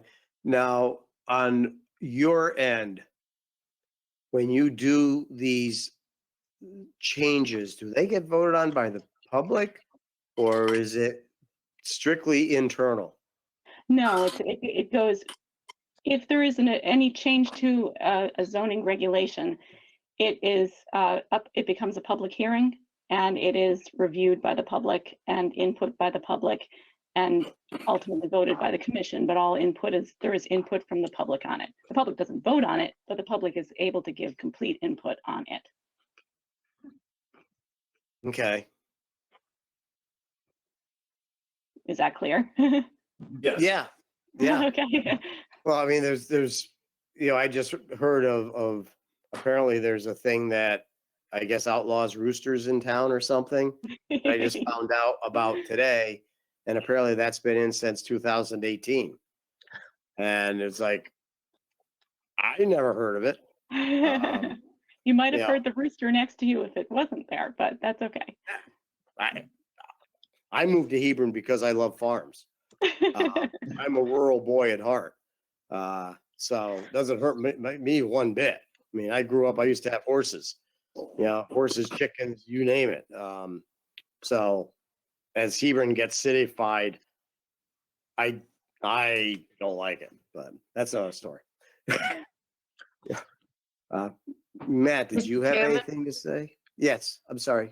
I heard a voice. One thing, in talking to many people around, do you realize how many people, voting people, do not realize that this is still on the agenda, that we're still talking about it?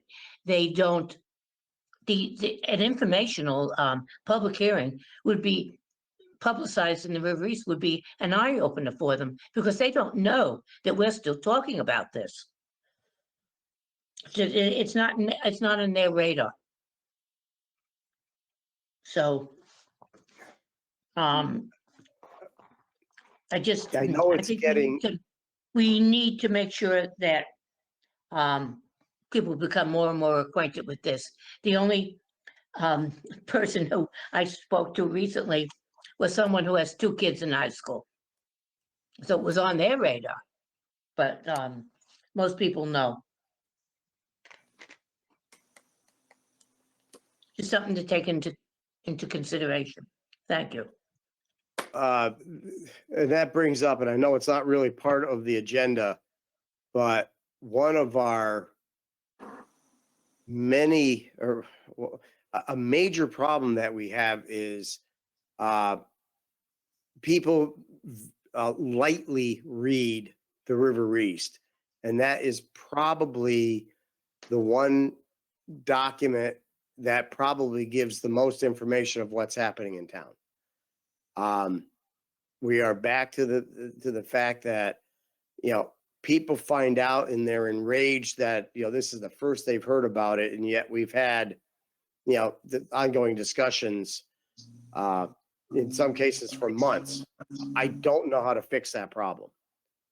You know, I just don't know how to get this information out to the taxpayers in a reasonable method.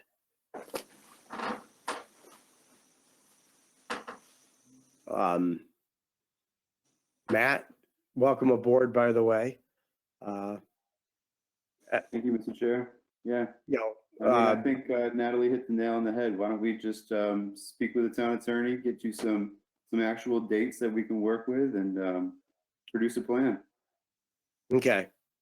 So would I say that the Board of Selectmen is basically all on board with following this course of action of informationals and then a public, you know, meeting and or referendum down the road at some point?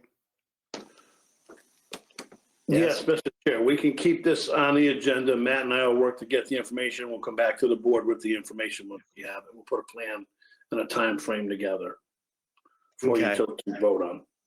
Okay. Does this help you and your board, Natalie? Yes, yes. May just keep the communication lines open, and we'll certainly, obviously, be working with Matt on any kind of supplemental information that is needed. And certainly you have information between the items that Pat gave at your last meeting and the presentation. So there's several things that are out there for your resources. Perfect. Okay. Anybody have anything else on this? Going once? Going twice? Thank you. Thank you, Natalie. Thank you. Thank you, Natalie. Thank you, Matt. Welcome aboard.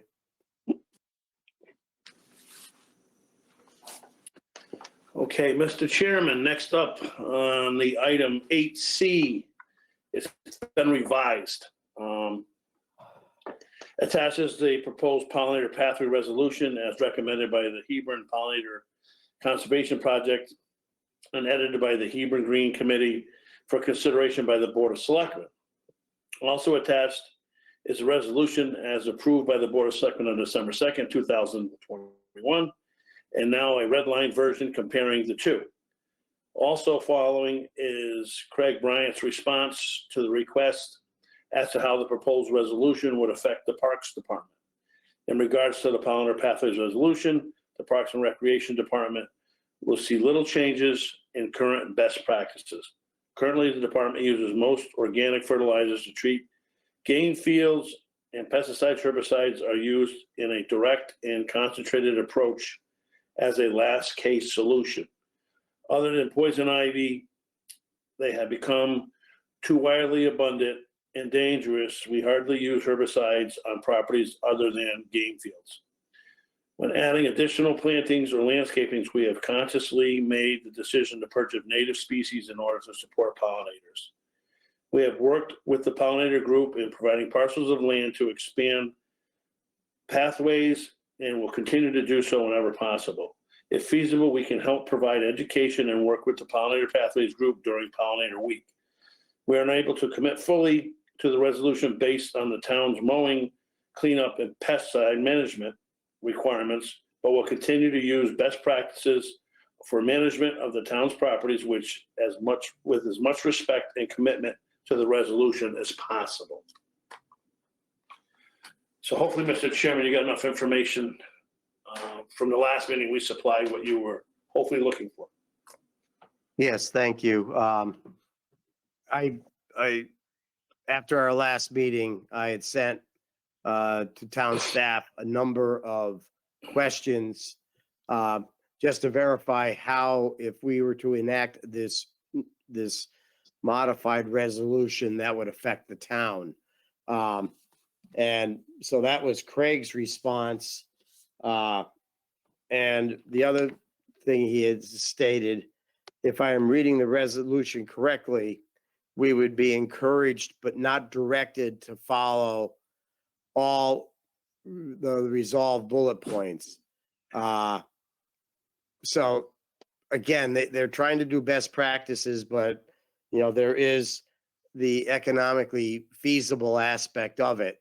And or as he's stating, there are certain things that they just have to go at more vigorously, i.e. poison ivy, which has been something that even Rich Calarco, I knew, had major issues. Did anybody, before I read the resolution, or I can read the resolution and then open it up for discussion? I might read the resolution, Dan, Mr. Chairman, and then we can discuss. Okay. That's a lot of reading. I know, but I figure if you get it done, No, there You're we go. right. Okay. Anybody want to volunteer? I think Tiffany just did. Well, that's concerning because I'm not sure. I apologize. I don't know which one to read, and I think I have some complete copies. Okay. I'm Which- going to read Okay. the one that sorry. I think is the new one. And if not, I'm sure somebody will jump in and yell at me.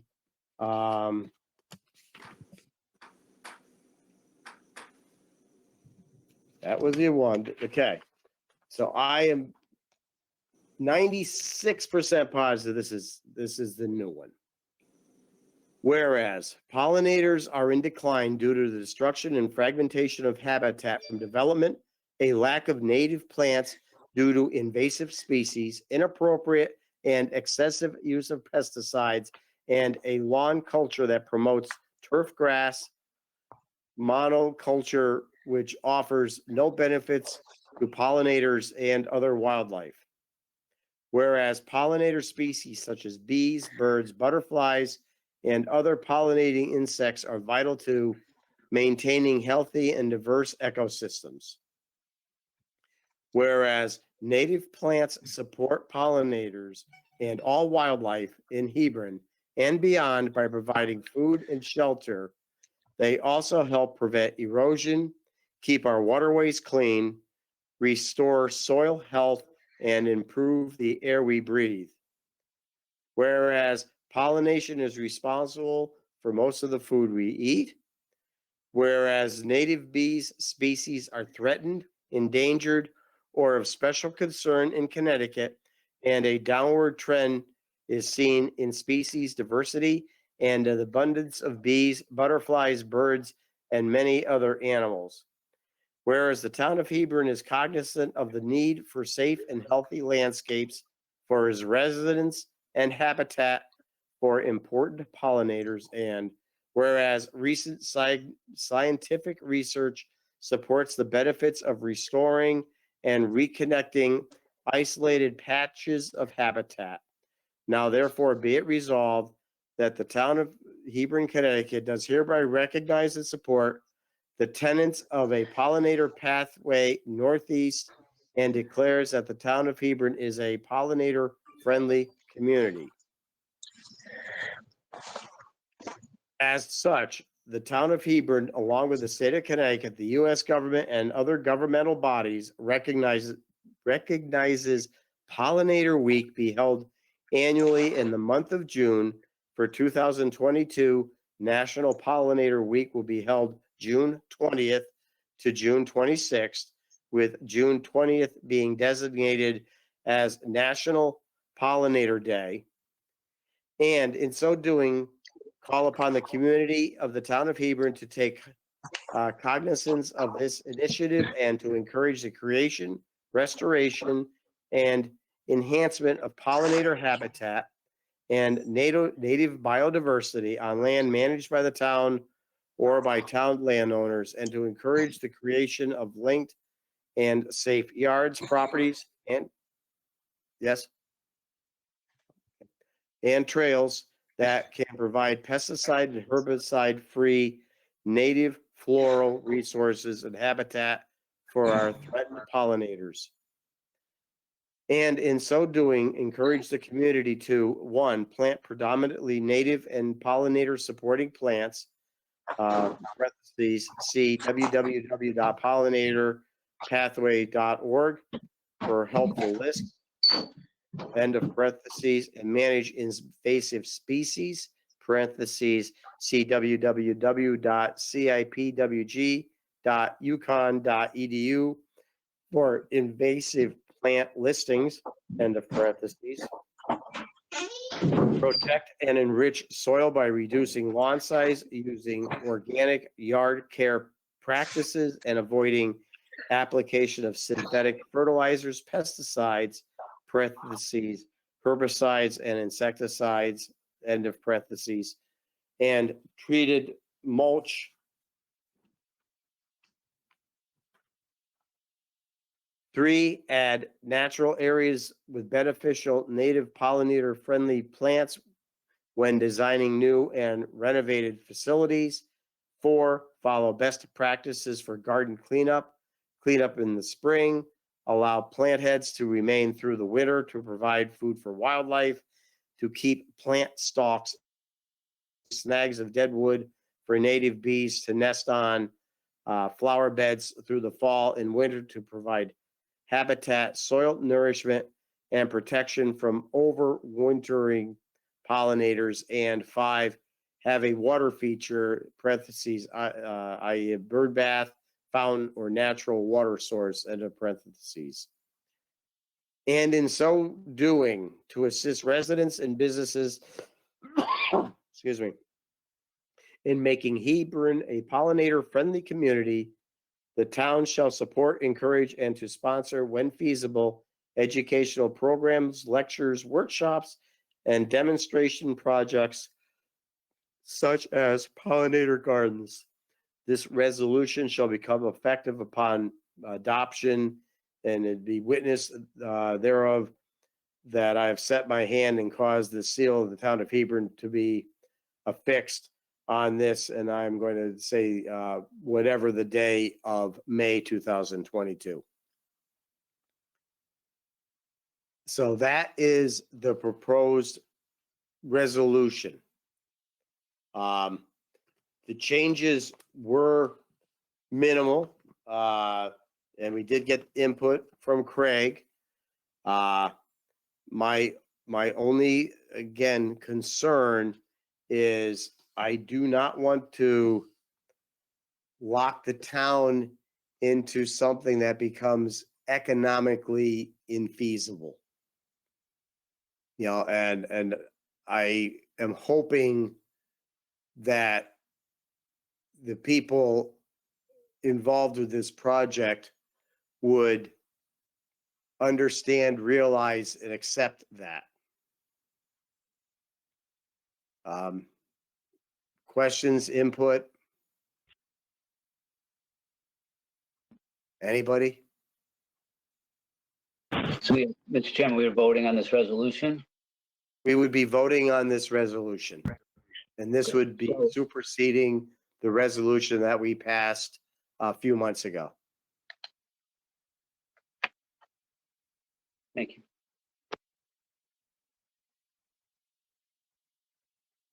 So again, anybody have any questions, comments? This is Candace O'Shea speaking.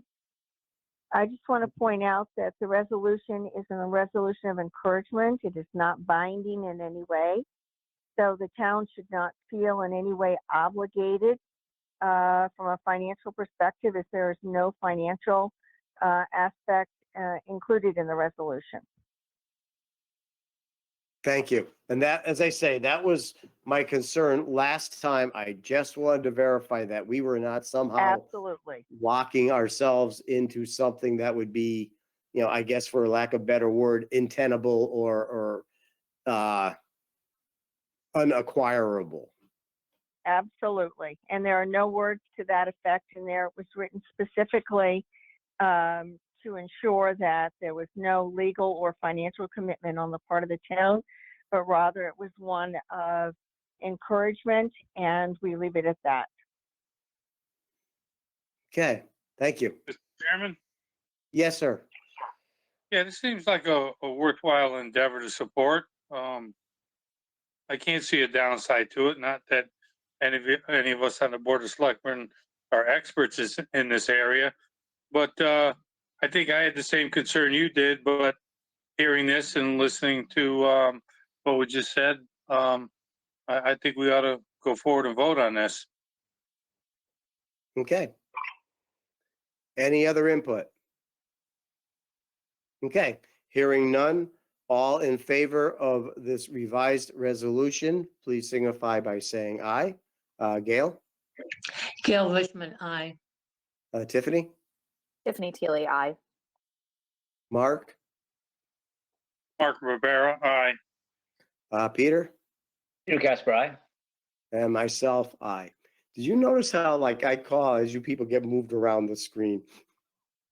I just assumed I got demoted. Well, you got put down at the bottom. I don't know why. That's where I belong. Come on. I'm the one that's trying to sell dartboards with my face in the middle of it. I figure I should be able to get a few buyers. Okay, Andy, do we have anything on this? You're on mute. We do. Item 8D, FY 2022-2023 budget update. I've gotten a text message. I think Selectman Richmond has gotten a text message, so I'll defer to her. Oh, yeah. She's on mute. Yes, Okay. I am now off mute. I did get a text message from Jack Richmond, my husband, the Registrar of Voters, and he says the count changed nothing. It is, as most of us expected, the count verified the previous numbers from Tuesday night. Okay. So the Hebron Town's referendum on the budget has passed. And the numbers have not changed from the original count. And I believe actually all of the referendum items passed, correct? Ram? Yes. Yes. In Hebron, yes. Correct, in Hebron, yes. Perfect. Okay, so thank everybody who took the time to go out and vote.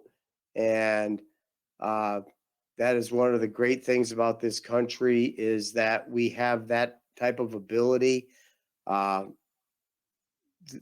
state our mind.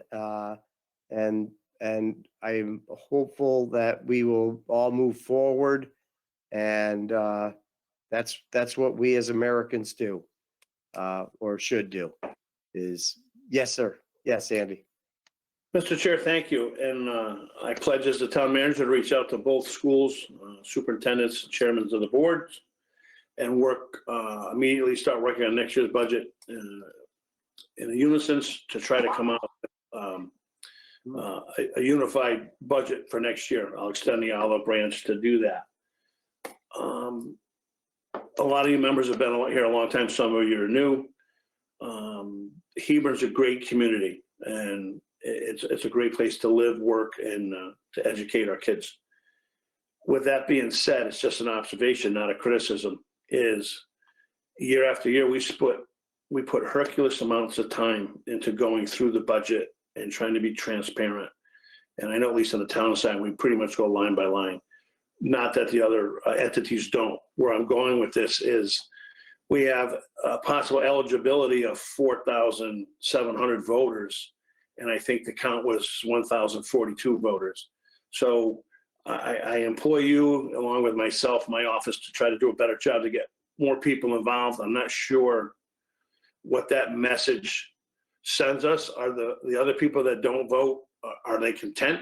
Are they just not interested or don't want to vote? I don't know, but any suggestions on how all the entities involved can move forward? Because we spend a lot of time working on all that information. I'm talking months and months and months that we're designating our staff and boards and commission members to do that. And we want to do it in a way that people feel it's comfortable. So we might want to look at how we do that. Maybe there's a better way to do it. I don't have the answers, but I just think we should be thinking about that, seeing the turnouts that we're getting on the referendum votes. Thank you. It's not on this agenda, nor do I want to add it on this agenda. Although I am going to put Tiffany on the spot for our next month agenda. We need to discuss ways of getting information out to people. Whether it's, trying to get a billboard up somewheres. I do know that the state police sign, I believe, was up and operational.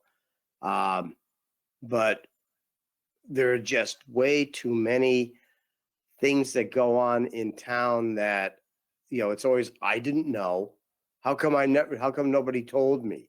Where is it found? River East doesn't work. It does. I don't want to say, that it doesn't work, but somehow the information is just not getting out there. So hopefully, as I say, before we move on, because otherwise I'll forget, that we can put that on next month's agenda to start that conversation. Mr. Chairman? Yes, sir. If I may, before we leave the topic in general, I know Andy suggested that maybe we can think differently about how we prepare and both prepare and communicate. So you talked about the communication. So maybe for a future agenda, I'm also interested in a topic associated with the preparation and information we received. I have a lot of opinions on that in terms of, I think we get too much information, frankly, and that puts a burden on the town. And I don't know that we need all the detail that we get. That's my opinion. So my point is that with this just said, I think it would be a good discussion and dialogue, and also listening to the Board of Finance as well. There might be a better way to do that takes some pressure off of the town in preparation, that gives us the needed information to make good decisions and have good dialogue, and then maybe at the same time make it less intimidating for the public to engage.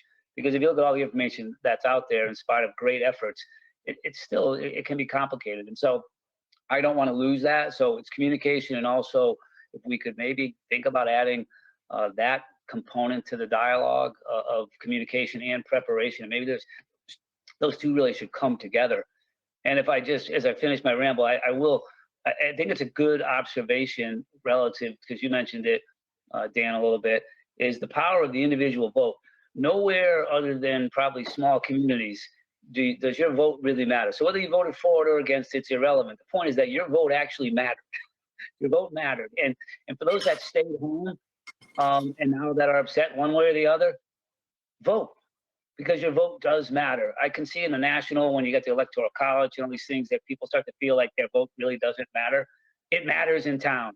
And so it's a good example of come out. And I don't think this turnout, Andy, is all that different from other sort of, I don't know, does anyone remember last year's overall, the last budget cycle's overall vote? I don't think it was a lot different. I think it was more 25% or so of the elected population. Am I remembering that correctly? I don't know if anyone else remembers, but. No, you're right. It's similar. And that's my point as the town manager. Year after year after year, we tie up the staff. This year we were in the midst of a audit at the same time. We do all this extra curricular activities to get the information out there. I'm not sure that it's even being accessed. So not trying to do anything you guys don't want to do. Maybe we can do it better. I'm willing to sit down with the Board of Finance. Maybe we can streamline it, spend some more time on some of these projects that we should be doing, to spend so much time. We start in like October, we start planning stuff, but then dive in December, January, and then right up through till tonight. You know, that's a long time, and tying up staff and getting stuff done. So A subtle point, Andy, not doing it better, because you guys do a great job, but maybe differently would be a way to help the town staff and re-energize the public. But better, I don't know. I mean, you guys do a wonderful job. It's an opportunity to challenge ourselves as to whether or not we could do it differently, which may have a better impact on the town. So I don't want to lose sight of the recognition of what you folks do to prepare, because it's clearly substantive, and maybe it's too much information for the taxpayers or for us, but that's good dialogue to have. But better, I don't know, different, I think, is a great topic that we should talk about in conjunction with the challenge of the communication that Dan talked about. I just don't want to lose sight of those two components of it as a future topic. Thank you. Okay. Mr. Chairman, Yes, please. can I just hop in very, very quickly? I know we Sure. still have a lot to get through. I would echo the call to have a discussion. This was my first budget cycle. And I do have several observations. You know, for one, you know, I've mentioned this in passing to the town manager, but I would like to see a line by line of all town salaries, because it seemed to me that was information that was missing. And I do think along the lines of communication, I think we could also work to improve our communication with each other. There was some behavior that I thought was rather unacceptable, to be quite frank, in terms of how people were treated during public hearings. I think that boards have purview to hire experts like superintendents, whose job it is to provide us with the most updated, accurate information in a timely manner. And I felt that was done, even though others did not. And so I think working on that acrimony would probably help. So I think, as Peter said, a conversation for another night, but I'd certainly like to have it. Thank you. Okay. Great. Thank you. Okay. Okay, Mr. Chairman, I think people have been waiting patiently for this. Item number 9A is the Coalition of Diversity and Equity Code, CODE. Members of CODE will be in attendance to share information with the selectmen on their work and the goals for the future. Attached are CODE's goals and action steps. I see Lillian Rhodes. I think Amy DiMatteo was on here. I'm not sure. Donna Jolly. Welcome. Am I able, I'm sorry, thank you very much. Am I able to share my screen? Like I only see. If you ask Donna nicely, yeah. Yes, I did give you, Amy, I did give you the presenter's ability. You should be able to share your screen. Okay, You have to accept it and then share it. Oh, I'm not seeing, I'm seeing share.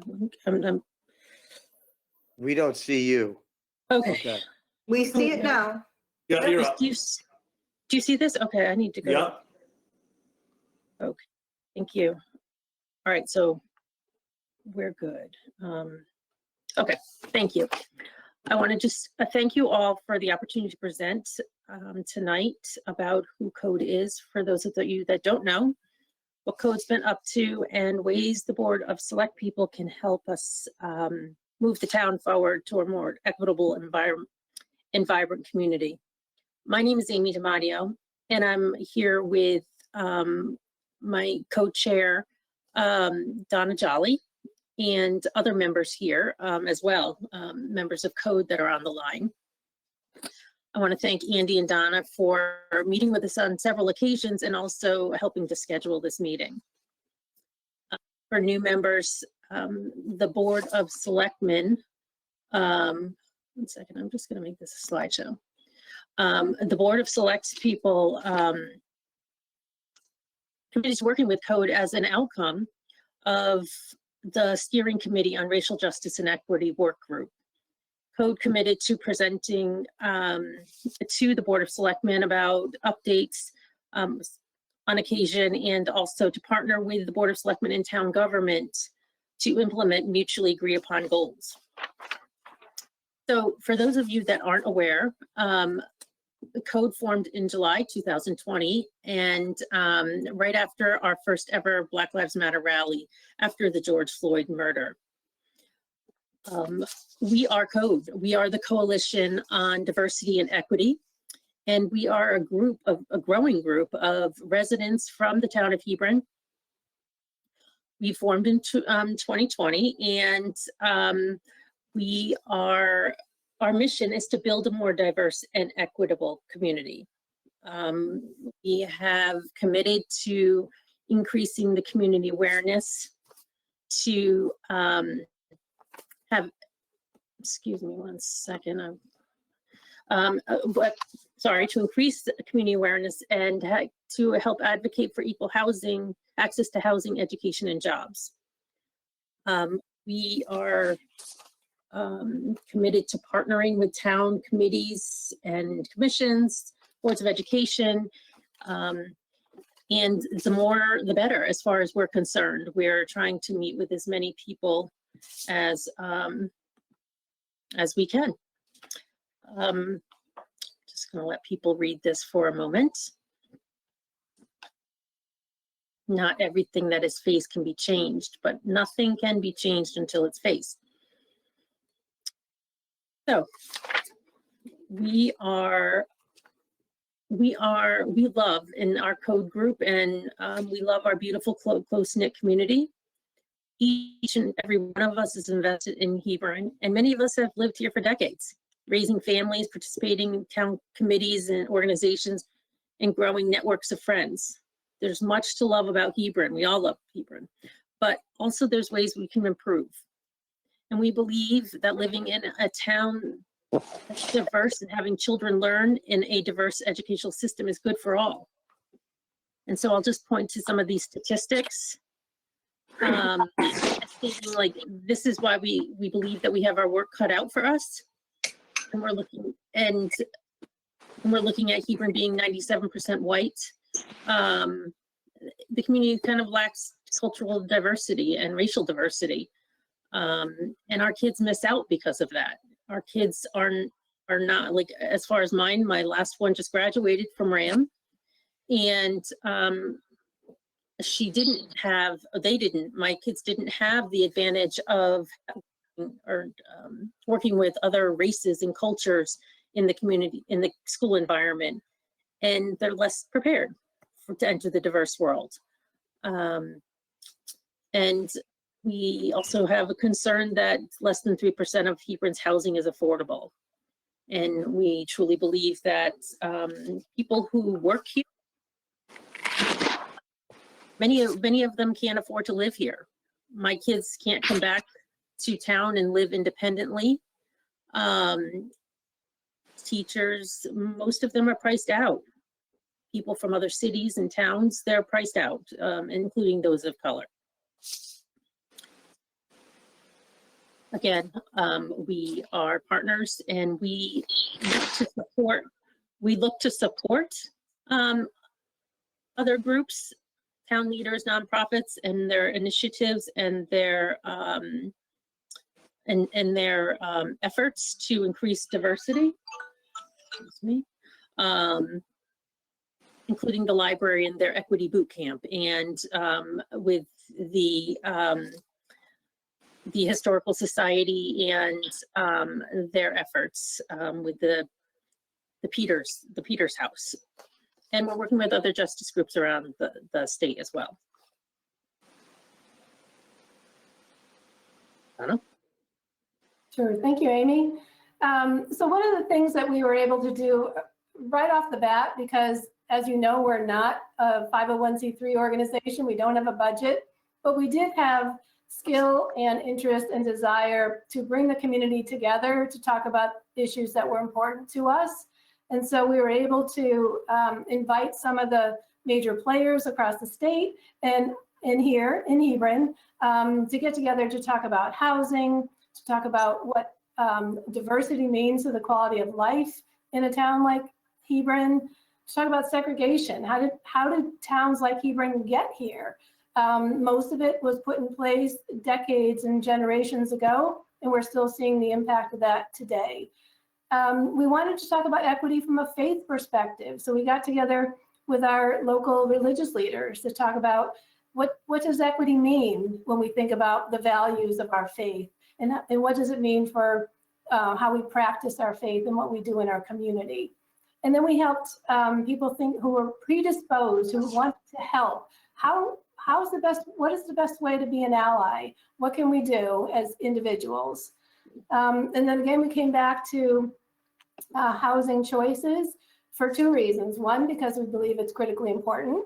And two, because we got a grant from the Hartford Foundation for Public Giving for $10,000 to do community education around housing. So the last two community conversations were specifically around housing. We were able to bring people together from the northwest corner of the state and lower Middlesex County, who are actually creating beautiful mixed income, affordable housing in their small rural towns like Hebron, to show us how it can be done and how it can be seamless in a community and preserve what we all love, right, about our rural community. And the last one we were able to offer to have a webinar specifically around Hebron's plan for housing choices. And Pat Gallagher, former town planner, was gracious enough to present the plan and accept comments and questions, and did an excellent job of really explaining it and answering many, many different questions. Amy? Yeah, I'm trying to, okay, sorry. So Amy talked about partnerships, and this is one that came to us. So as many of you know, Father Ron at St. Peter's Episcopal Church is very interested in equity and diversity. He's actually now a member of Code, but he had also gone through this program that the Episcopal Church put on, and he was tremendously moved by it, and he wanted to bring it to the community. So we asked Code, and we were just starting out. He asked us if we wanted to partner with him, and we said absolutely.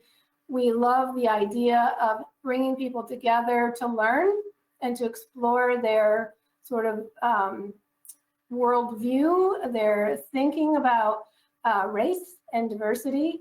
And so we put on together, we put on this 11-session series, and 40 people. It started off with maybe a few more, but they realized how intense it was, but 40 people stuck with it from November of 2021 through April. We finished it up last month. And it was broken up it was on Monday nights by Zoom. We would have a first half by a professional scholar, and then the rest was discussion. So we would learn, and then we would explore together and share. And I can tell you that many of the sessions were very moving, and people really struggled with some of the things that they were learning. I won't read all these to you, but we did a survey because this was also funded by the Hartford Foundation, the local community, the Greater Together Fund. We were very appreciative for that. And so we did a survey, and 75%, 3/4 of the participants said that their perspective on race, equity, and justice in our country changed as a result of participating in Sacred Ground. And I'll just read a couple of them. They said, "This series has encouraged me to look deeper at my attitudes and beliefs about what it means to be an inclusive and diverse community where I live, pray, and work." And when we asked them about, well, what will this mean for your behavior, the way you live and interact in your community? People said, "I hope I'll be more curious and welcoming toward others. I will strive to not be judgmental. I will work to change policies and practices so as to support equity."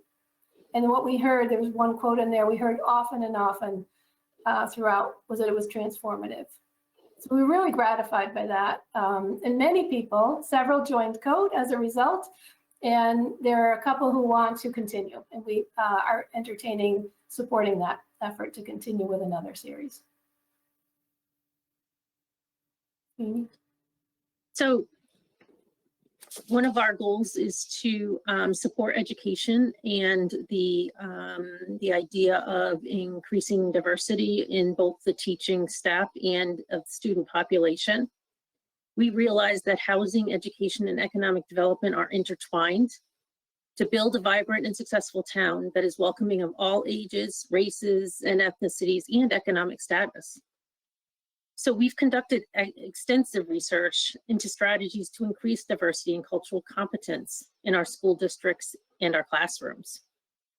Presented to the Shared Services Advisory Group. We presented to the RAM Board of Education and both superintendents and town leaders. And we will be working to support the creation of an equity council at RAM.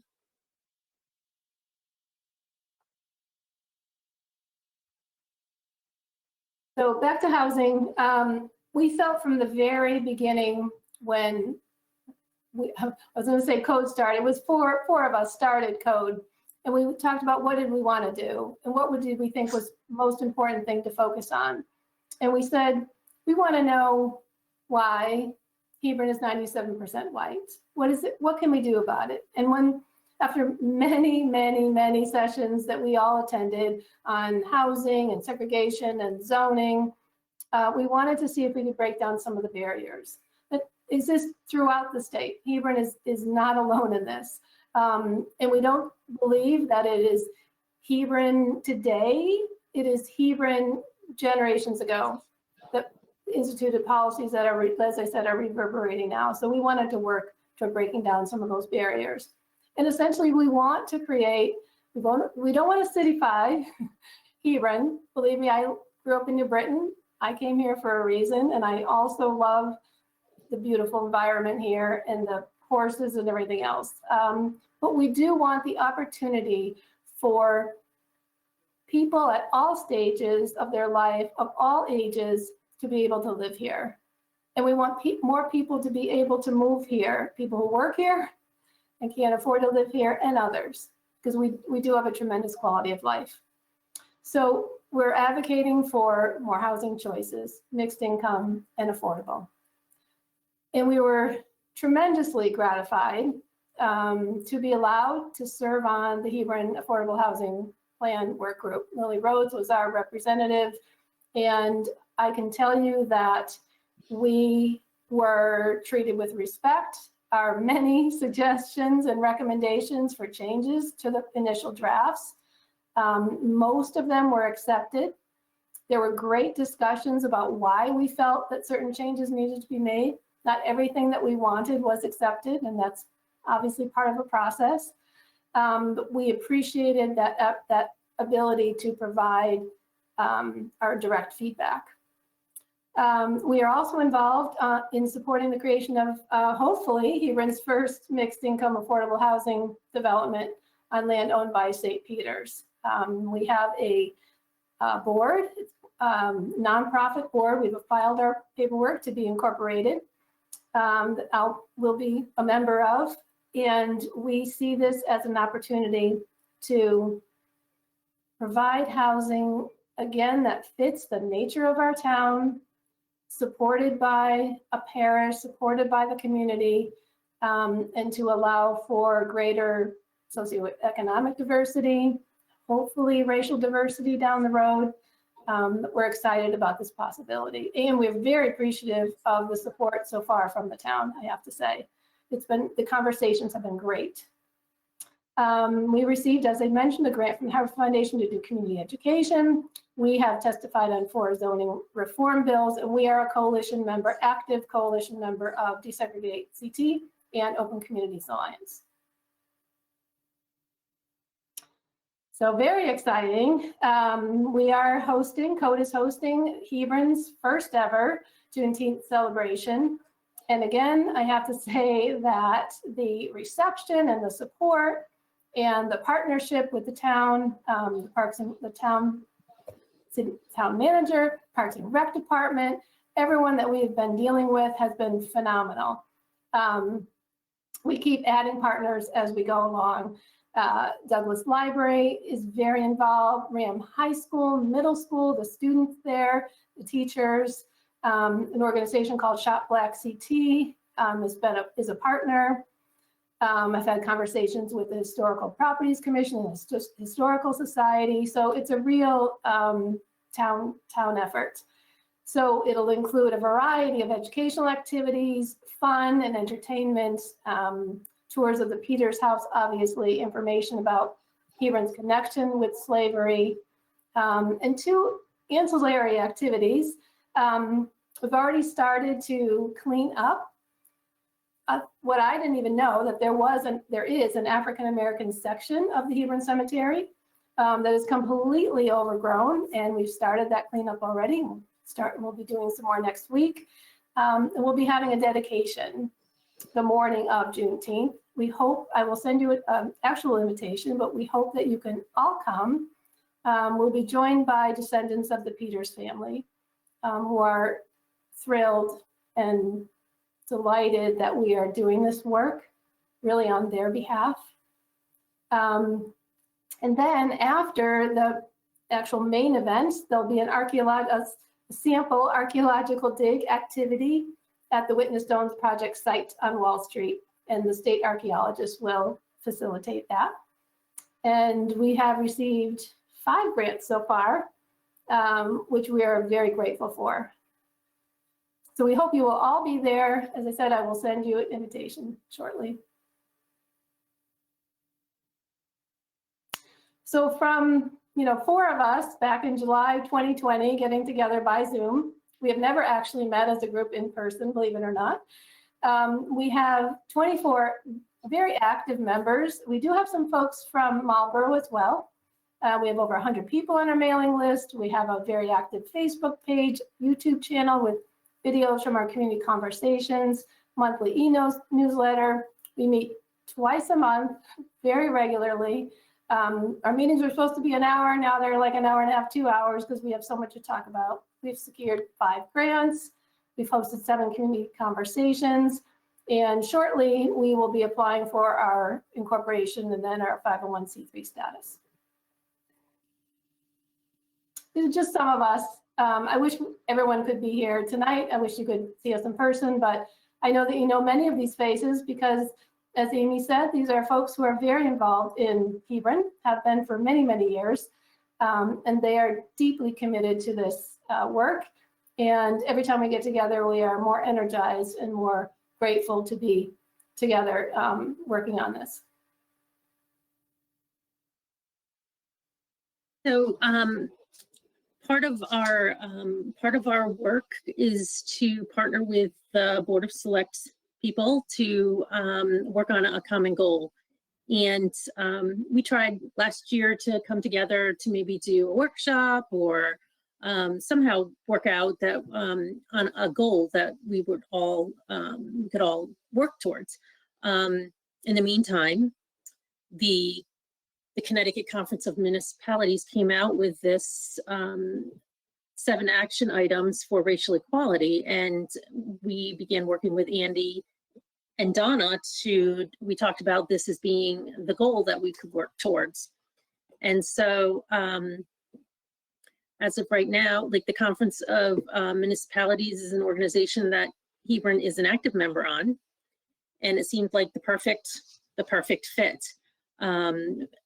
Especially since CCM is already providing professional development support and guidance to aid towns in achieving these action items. And so CODE has offered support to the town's efforts as needed, as they move forward through these action items.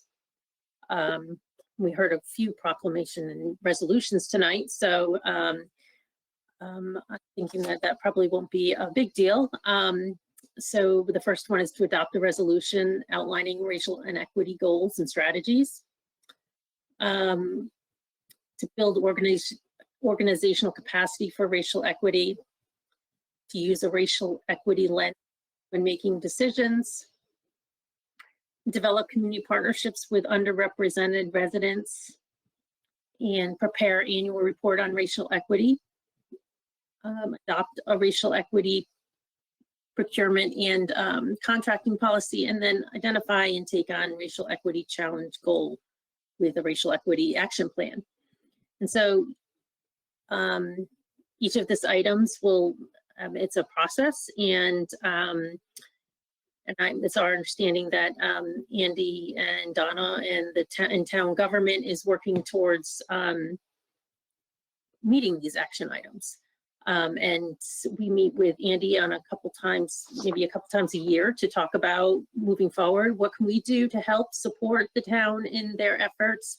And truly feel like Code and the town government are partners in moving these agenda items forward. And if the Board of Select People were to ask us, what can we do to support you? We would say, support the creation of an equity council at RAM, or the Hebron Housing Choices Plan that Donna referenced earlier.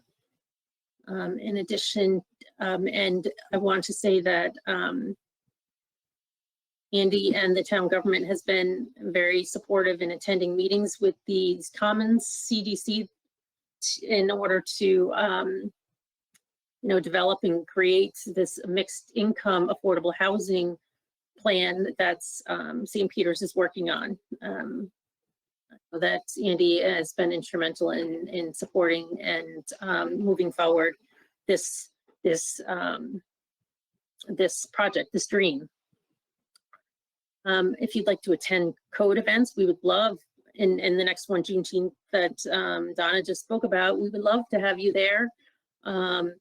Maybe speak at the dedication of the cemetery. That would be amazing.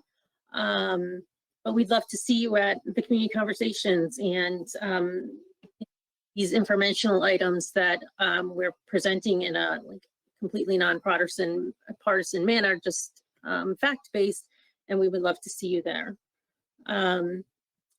If we could add you to our mailing list so that you get regular updates on about what we've been up to, what we're doing, trainings that are available across the state. It's not just trainings that we're providing. And you could also follow us on Facebook. So, and that concludes our presentation. So I want to open it up. Donna and I want to open it up to you. If you have any questions or comments, thoughts about moving forward.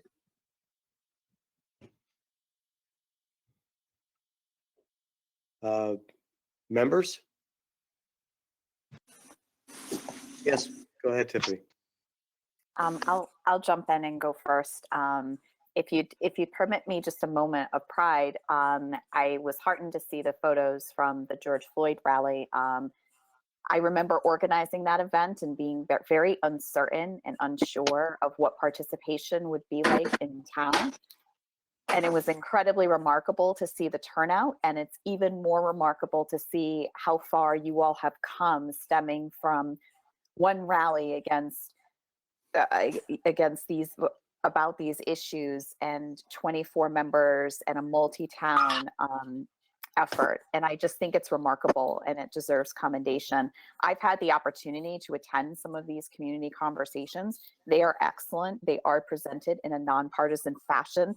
I think it has enabled us to have these critical conversations as we do consider how do we make Hebron a more just, equitable place to live, work, and play. So I intend to attend the Juneteenth celebration. I'm very much looking forward to it. As most of you may know, the state legislature just voted overnight to approve Juneteenth as a legal state holiday, which I think is a really important landmark moment for the state. So thank you for this presentation. It was very informative, and I'm looking forward to your upcoming events. Thank you. Thanks, Tiffany. Thank you, Tiffany. Anyone else? Yes, Andy. I just want to thank everybody for their hard work. They've definitely hit the ground running. They've obtained some grant monies, which I see the totals there are very impressive for starting out. And I'll just be blunt. It's a touchy subject, and I think they've done a very fine job of being sensitive to everybody in town as they move forward in a positive manner. Kudos. Thank you, Andy. Thank you.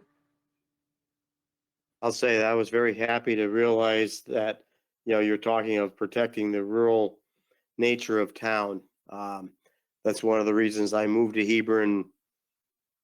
I don't remember how many years ago. Back in the 80s. No, 70s. There was 3,500 people. There were 7 active farms. I got to admit, I am terribly distressed with the lack of virtually, or the loss of virtually all the farms. We actually have 2 farms. That's about it now.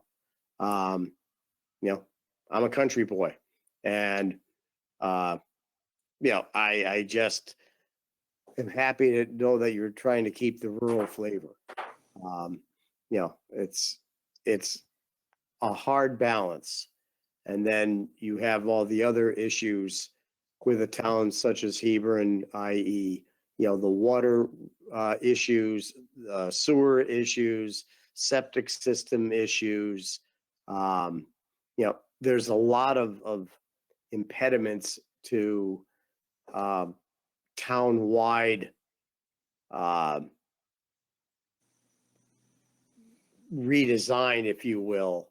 You know, and I'm going to be very interested and hopeful on the projects that you know, Father Ron and you know, the church is trying to bring forward. And I've gone to some of their meetings, and I think affordable housing is definitely a needed thing in Hebron, and it's going to be interesting to see it. The devil's in the details, but it'll take time and it'll take work, and that to keep that balance is probably the hardest thing that there is. So thank you very much. Thank If I you, may Dan. just quickly, Go ahead, Donna. I just want to quickly say, I totally agree. And that's why probably most of us moved to Hebron, right, is for this beautiful environment. And I have to say that I was very encouraged when we saw the housing developments that the Hope Partnership, for example, built in Essex and Madison and in towns in Northwest Connecticut. They totally maintained beautiful rural character. They're tucked, away, surrounded by trees. They look like houses, only bigger. They're not the brick apartment building I grew up in, for sure. So I totally agree with you. And also I didn't mention, but one of the other things that we have done is to be supportive of efforts to secure funds, both federal funds and state funds for the water and sewer. We've written letters and made phone calls. So we appreciate all the efforts that the town has made in that regard, and we will support those applications for funds any way we can. And Dan, I just wanted to thank you for your open minds I know that this is topic for a lot of people because, change is sometimes hard. And I just appreciate the fact that you're willing to attend some of the meetings that Father Ron is having and getting informed about like what this is gonna look like and mean for Hebron. I appreciate that. Anyone else?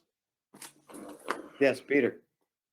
Yeah, I just want to thank both of you. I just think about how you took your passion and with the help of others, you're creating a collaborative and positive path to helping us make real change.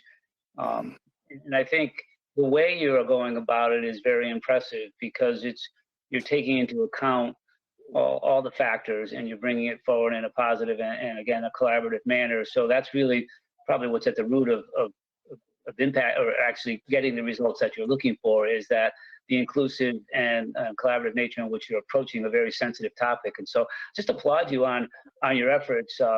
It sounds like it was quite a journey and you're making a lot of progress and you have a lot to be proud of. And so I think as a result, we'll have a lot to be proud of over time as a community. So thank you very much for all your efforts. Thank you, Peter. Mr. Chairman? Yes. I want to say I was glad to see that you are going for the 501c3 status. That will open up the path to more grants, which you haven't been able to get that. And lots of luck with it. I filled out that 26, 27 pages. It takes forever to fill out. You end up going to an accountant, and then you sit and wait for the IRS to get around to looking at your application. But you definitely need it to get those grants. So I'm glad to see you're doing that. Thanks, Thank you. Dan. Okay. Mark? Yes, sir. One last comment. I haven't seen you since we kind of started with this in the beginning, and I'm glad you guys were persistent because it's easy to fizzle out on such a difficult task when you really have trouble seeing something come to fruition. But what I'm really excited about is something actually concrete happening, like some affordable housing next to the church. Because you could talk about ideas and how everybody wants to have a conversation and feel good, but if nothing ever happens, that seems to fall short. So I wish you luck in that, and I would love to see that before I retire and move to Maine. So good luck with that, guys. Good job. Thank you. Thank you all. We really appreciate your support. Thank you. Yeah.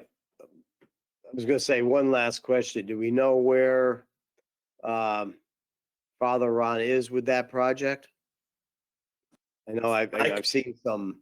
Yeah, I can answer that. And I think I can, Mr. Chairman, if you allow me to answer that. Yes, please. Thank you. And I think Donna Jolly and maybe Sue and Amy will agree with me.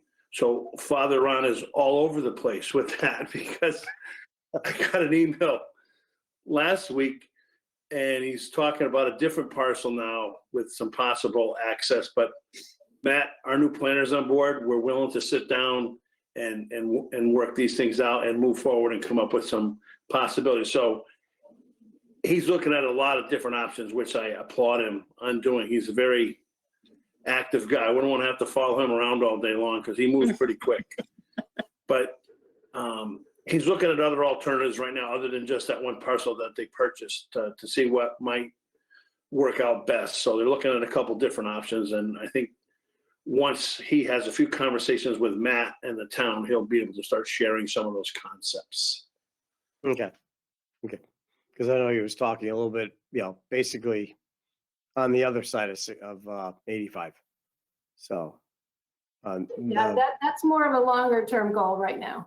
There's no road access, so that would be difficult and maybe 5-10 years down the road.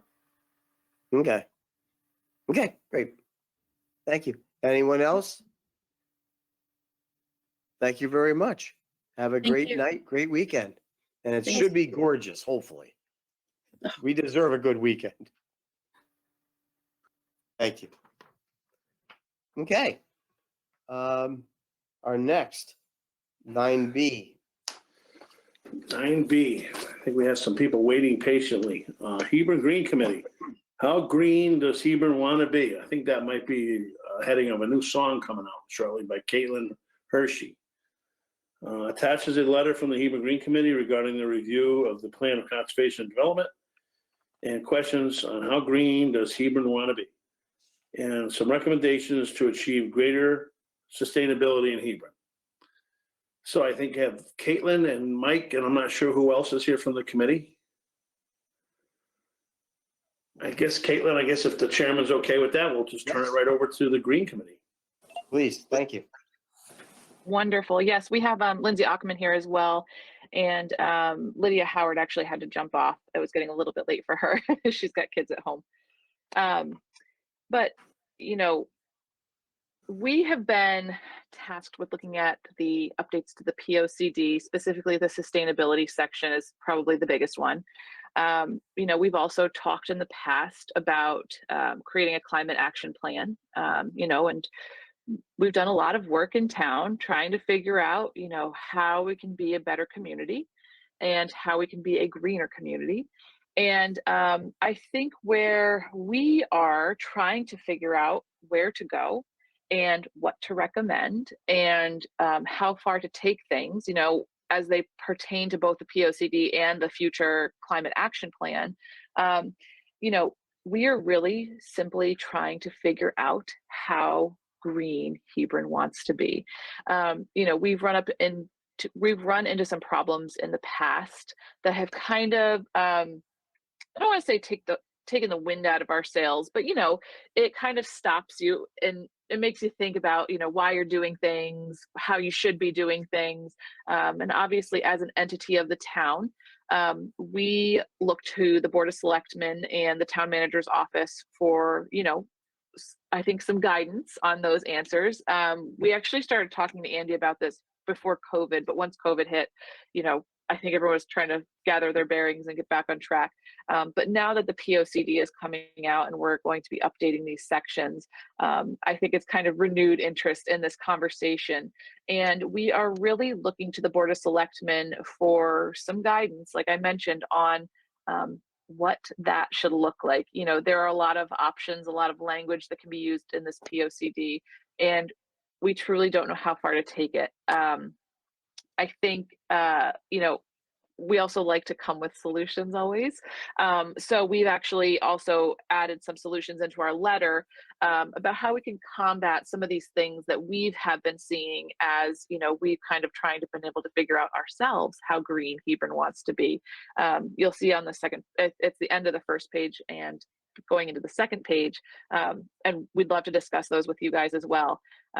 But we really just want to start this conversation.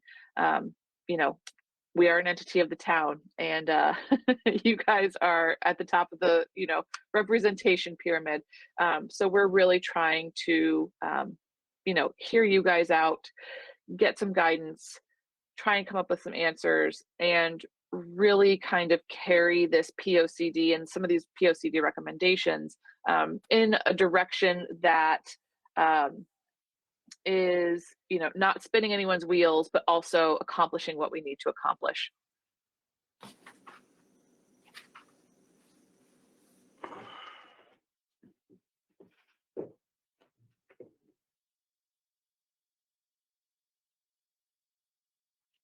Are you going to go further, or are you done there? Done there. Did you guys read the letter?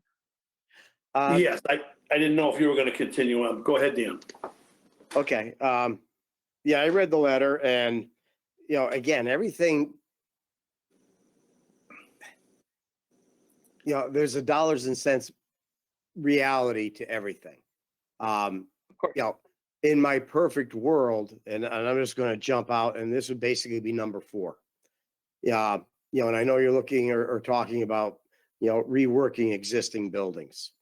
One of my big pushes, and I make no bones about it, is the new public works garage that I am hoping to live long enough to see. In my world, I would love to see a completely, totally zero emissions building that's set for the 22nd century. It can never be done where it is now. There's not the power resources. There's not the infrastructure to support that. I would love to see a building that is planned with geothermal for heating, with solar.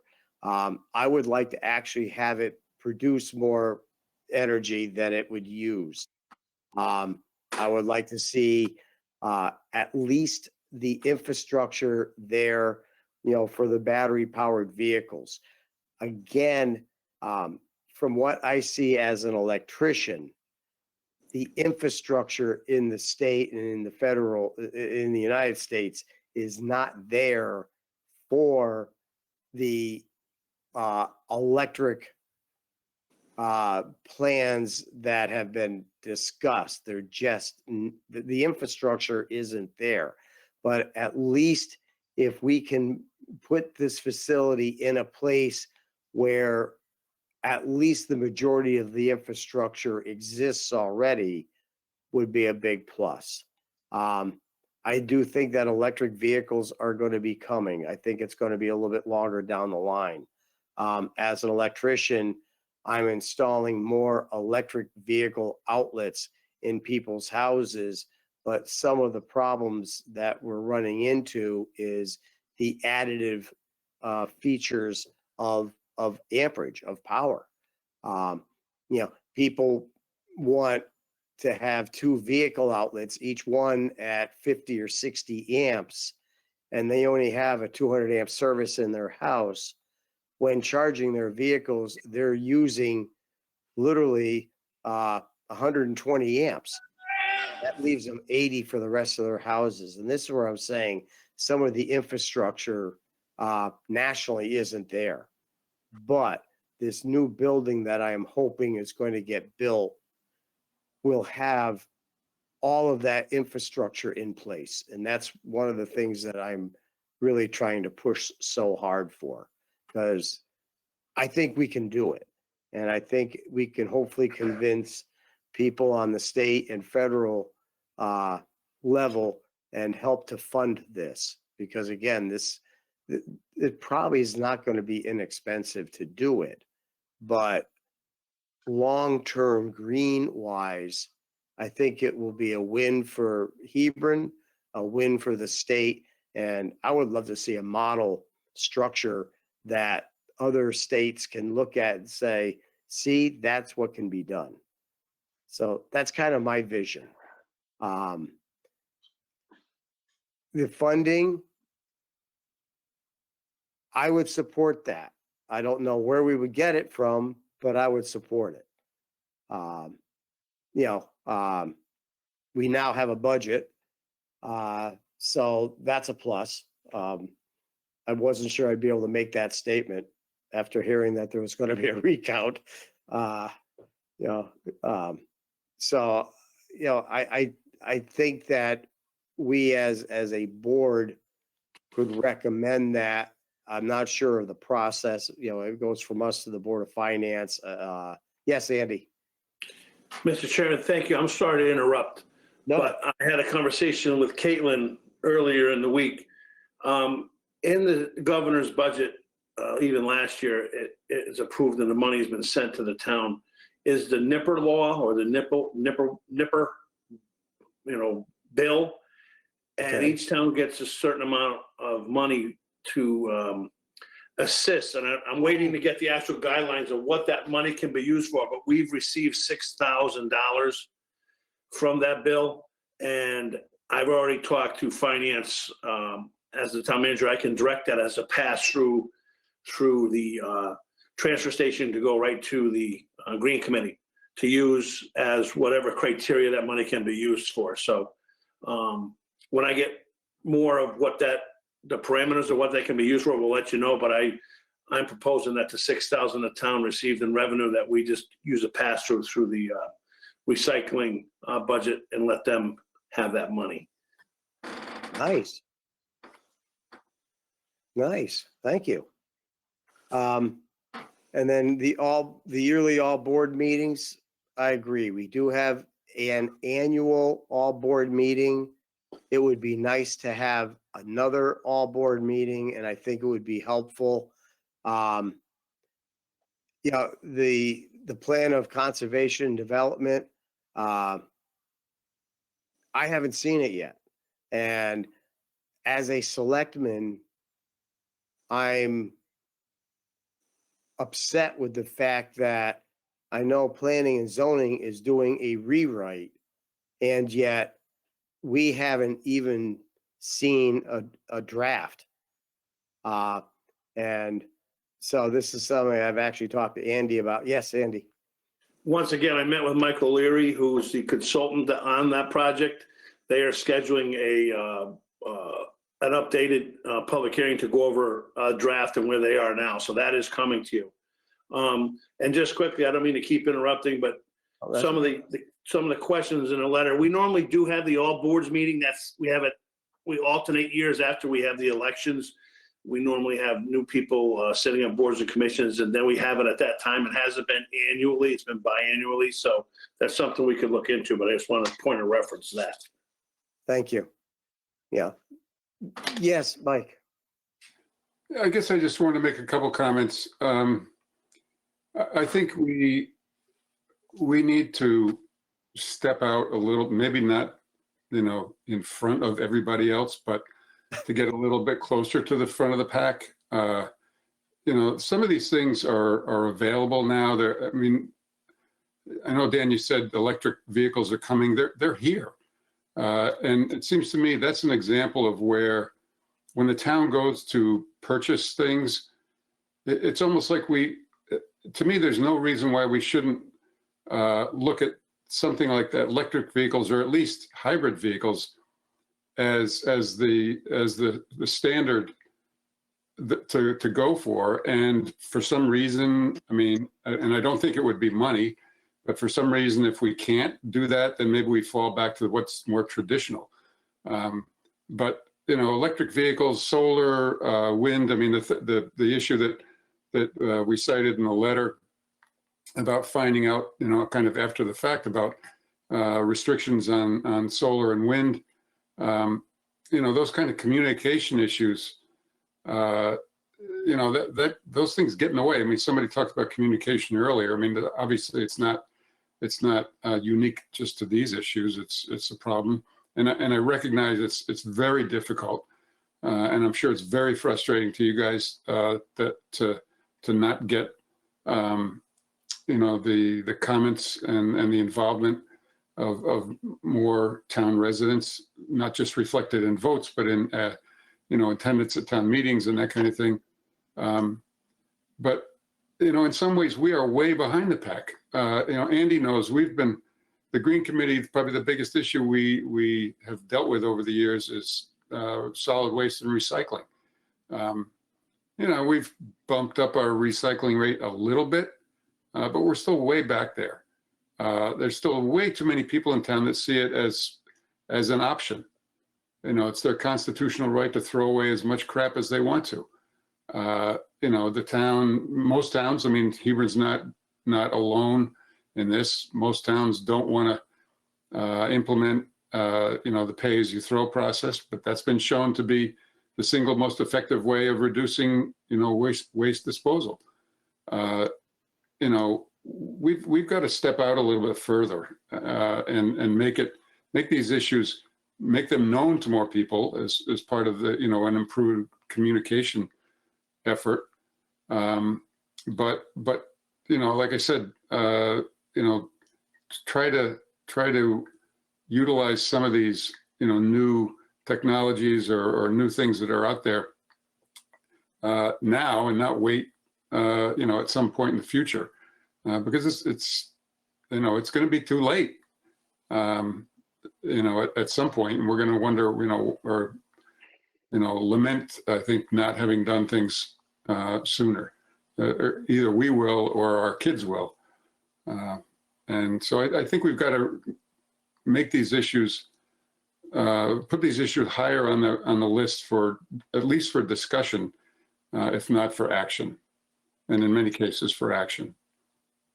Well, Thank we you. do have electric vehicles at the senior center. I'm not sure, do we have two now, Andy, or are we getting, No, we have one now. We're meeting, you can see it's on our ARPA list. We're meeting with Energy System this next week, I think, and we're looking to put additional, this hasn't come to fruition yet, so that's why I don't know about it yet, Mike, because we're trying to still get all the pricing and stuff nailed down. But we met with Ted's. We're looking to put some charger stations over there. We met at possibly putting them at the library, replacing the one at the town hall and the senior center. So we're moving forward with the charger stations. We did purchase an electric car a couple of years ago at the senior center. It hasn't been proven yet that the police vehicles or the public works trucks are reliable enough yet to do that. We got our ear to the ground. Kevin's got his ear to the ground with the industry. But you are correct. It's definitely on the radar, and it's going to happen sooner than later. So no argument from me. If I may, when I said, have you read the letter, I was going to finish that thought, but I think I got stuck on something else. But I didn't want you to think that I was trying to be sassy, because I was going to say, did you read the letter? If you guys didn't, I would love to talk about these 4 items, which is exactly what Dan did. So I'd love to just respond to a couple of those little items. The first one that you had mentioned was the Department of Public Works building. And this is regarding number 4. While we absolutely love any sort of green initiatives that we can take for that property, you know, the solar and the Department of Public Works are one small leaf on this giant sustainable tree that we're really trying to achieve. And, you know, we as the Green Committee certainly agree that the town does make really great efforts in certain areas to make sure that buildings can get solar, you know, make sure when the library's roof is redone, is it prepped for solar for next time, you know, the firehouse. I mean, we've had that whole conversation with Jack during some of these meetings about putting solar in town. But I think what we're really looking for is just a larger, broader push. You know, we can do all these little bits and pieces all over the place. But I think what, you know, we struggle with on a day-to-day basis, you know, it's things like the wind turbines. You know, our POCD specifically says that we want to move towards, you know, alternate energy solutions, wind turbines, all these things, and then we prohibit them in a meeting.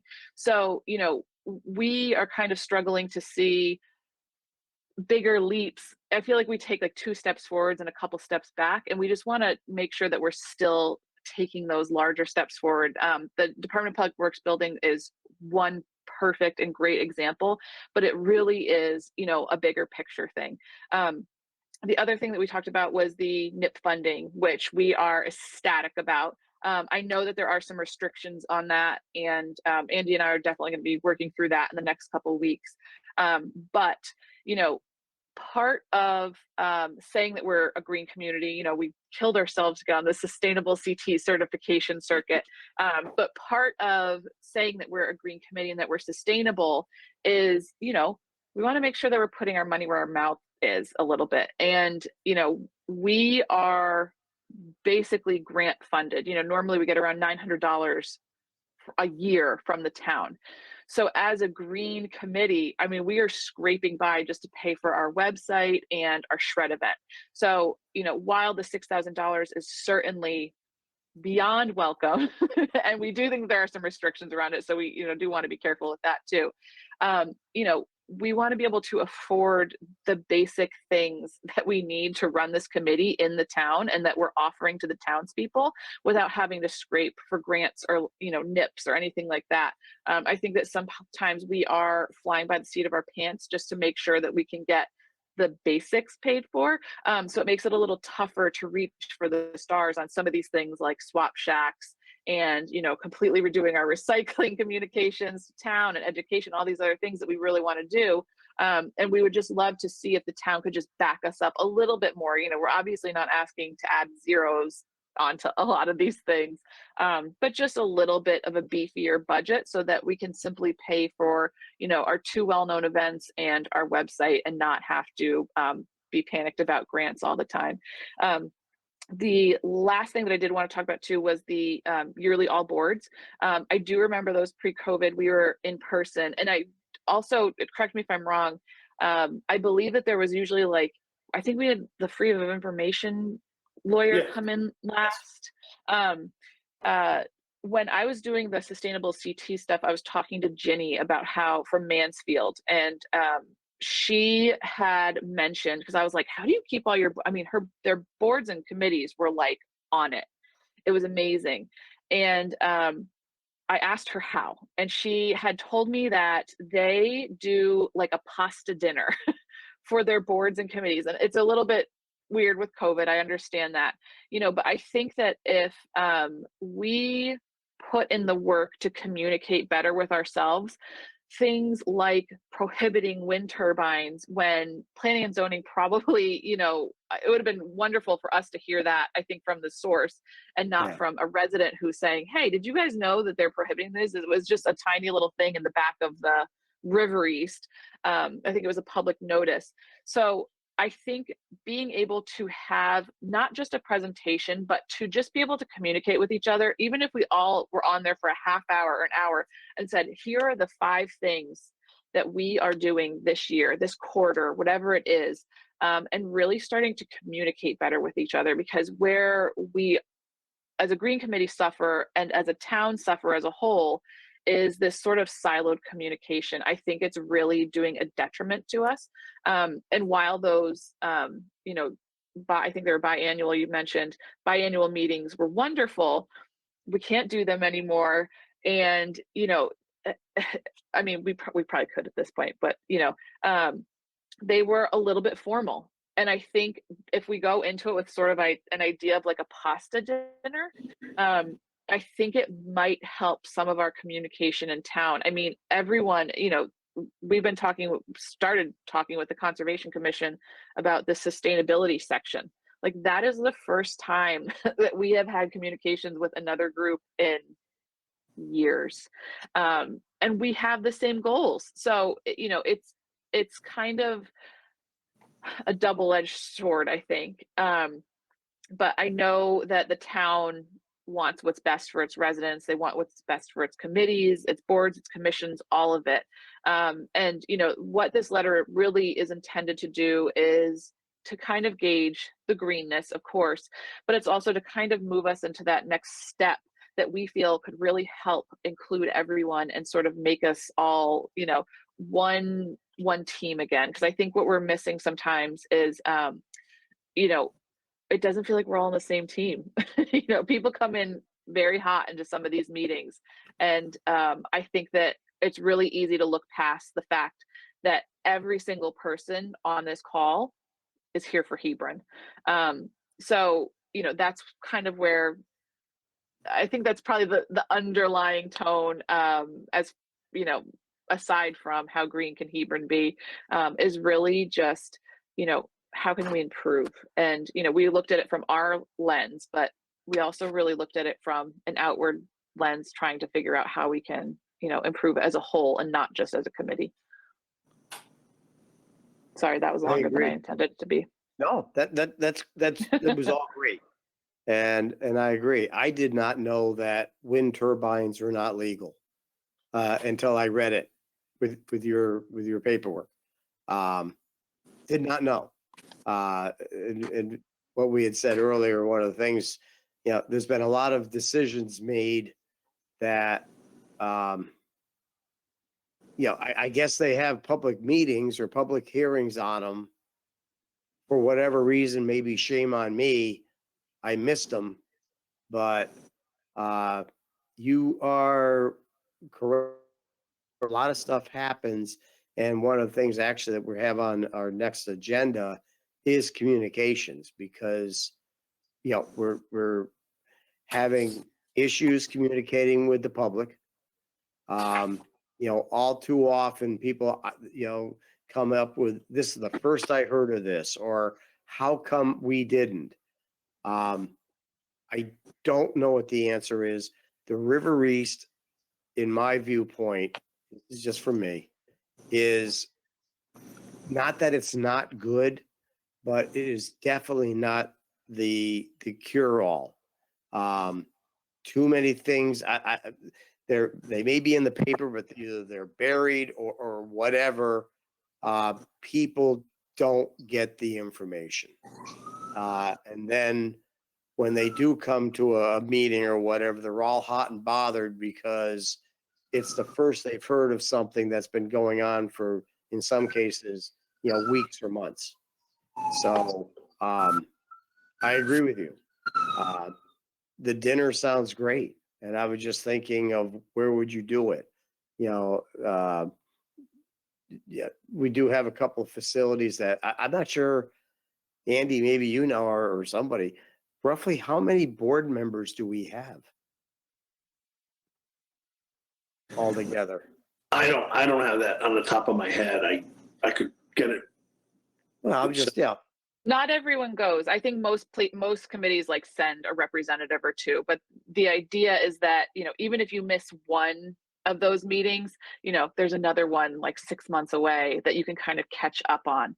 But it's really just kind of fostering that committee amongst, or community amongst committees. I think it would be a plus. Yeah, I'll open it up to my other committee members, because I'm the only one flapping my gum. Tiffany, Pete, Gail? I mean, I don't have anything else really to add other than that I do think that there's a lot that seemingly goes on from committee to committee, even in my short time as a liaison. And I think that the greater the collaboration, the better, because I do think there's, you know, especially with the plan of conservation and development, there are specific parts about that that I have concerns about. And, you know, I'm not sure, even as a newer select person, where exactly to bring that concern to and how we have that constructive dialogue. So all this to say that I support what's been said, and I certainly support greater collaboration amongst all the committees in town. Thank you.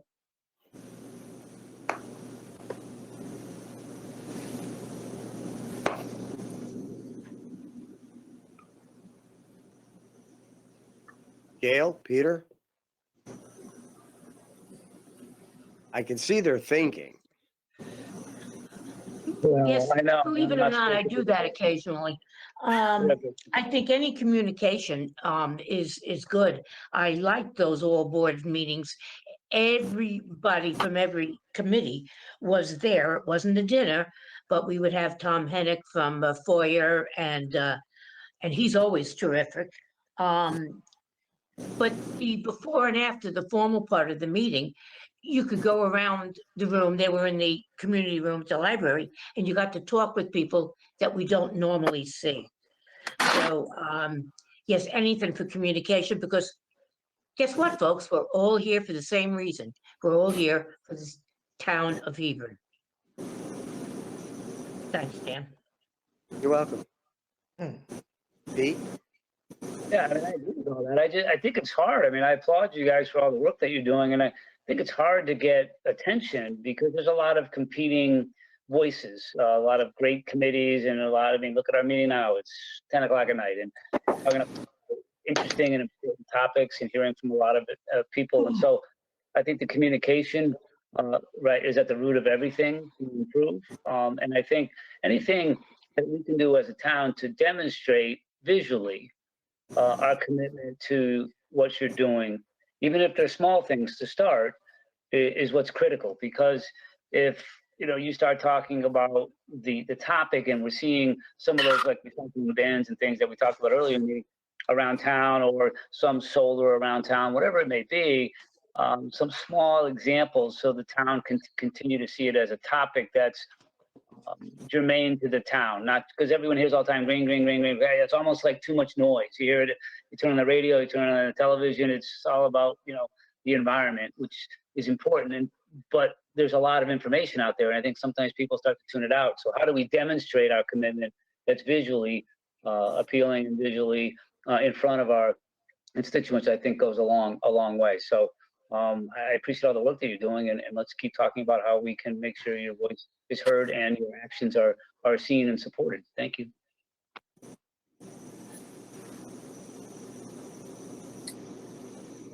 Andy? I know, the planning and zoning, when they were entertaining that, I don't think they were intentionally trying to step on anybody's toes. I think the regulations don't allow it. I guess you can apply for it on an individual basis, and they might take it up. But I think their mindset at the time was possibly, if you had a farmer with a barn, just didn't want to stick up a wind structure up on the top of the thing that really wasn't going to be conducive, or aesthetically no regulation to control any of that. So I'm not saying their actions were well thought out, if in fact, it steps or crosses the lines for another board or commission. So I think that can be revisited. But I think their intent was to have some sort of regulation or handle on these types of things. As far as the solar goes, I'm not sure what happened there either. But I agree with it. Should get in a room and talk about it. I'm sure that they weren't aware that they were stepping on anybody's toes. So that's a perfect example of the lack, breakdown in communication. I guess, I could reach around to other towns. I know they have a list of things on their web pages of items or topics that are coming up. I mean, that would help. But how many people go to the webpage. I'm not trying to play devil's advocate here. I'm trying to be part of the solution. I struggle with it all the time. I'm on social media, which I really don't like to do because I open myself up for criticism every time I try to put out factual information. That they were complaining just quickly, not to get off topic, but example of speeding past the schools. So I had the resident trooper in my office says we picked up 3 cars in the last 2 days. So I posted that information thinking that was a good thing. And next thing you know, they want me to pull over a blue Subaru or a professional electrics van going too fast down Route 85. And like I had a walkie-talkie in my office to send them out. So there's definitely got to be a better way. We just got to work as a group to figure it out. But we hear you, Green Committee, loud and clear. And I applaud them for their patience and willing to continue to work with us. I mean, Mike Harder alone, he brought up that first example about trying to raise the recycling at the transfer station. I mean, how long has that been, Mike? It's been years now. Yeah, when we first formed the committee, or maybe even before the committee was formed, we did the report. May 5th, 2011, right?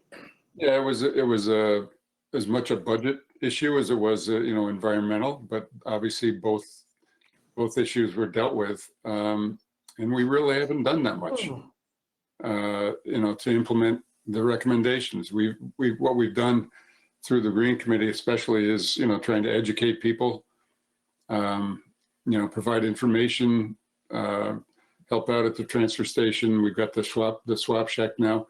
But most of the really substantive things that could be done haven't been done. And that's kind of why we're here. Especially with POCD and a potential climate action plan coming up.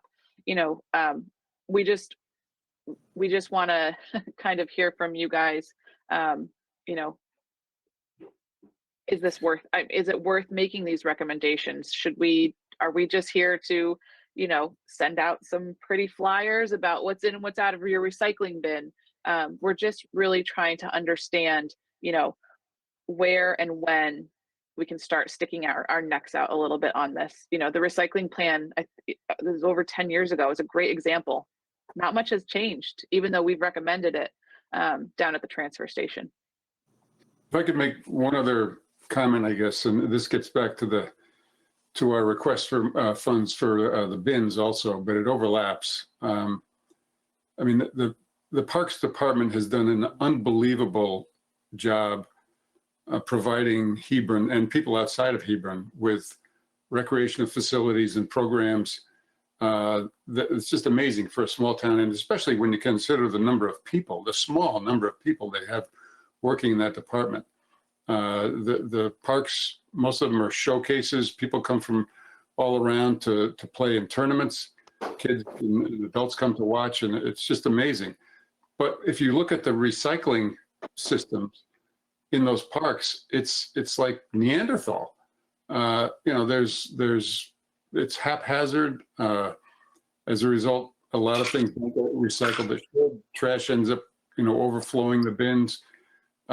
So you go from one extreme where the system and the programs are incredibly good, but then we've got this aspect of it that's almost embarrassing. Because it just hasn't been a priority over the years. I mean, recycling has been required in Connecticut for over 30 years. And that's an area where we just haven't done, it hasn't been as high a priority as it should be. So, some of that's communication, some of it's just, for some reason not making it a priority, but, it's what we want to try to deal with in part through the use of those funds. I would be interested in hearing what some of the proposals that you are talking about are. The actual nuts and bolts, this is an item we would like to push for or whatever. And then, we could talk about the items, individually to see how or what, we think would fly or how it could be sold. I think we are all in favor of it, but we are all cognizant also of what is actually doable, with the resources that we have. You talk about recycling, well, I don't own Professional Electric anymore. I sold it last year, but to get the guys to take out the soda cans and put them in the box for soda cans, I used to think that this was nothing short than, let's see if he finds this one.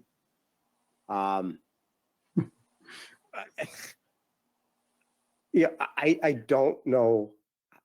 I would literally beat him up saying, I'd make him dump garbage out in the yard and say, okay, now you're going to sort it.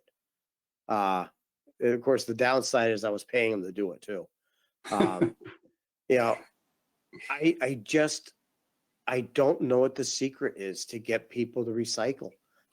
Talking with Gordy one day, some guy was throwing siding in the recycling up above, and the guy said, it's plastic, deal with it.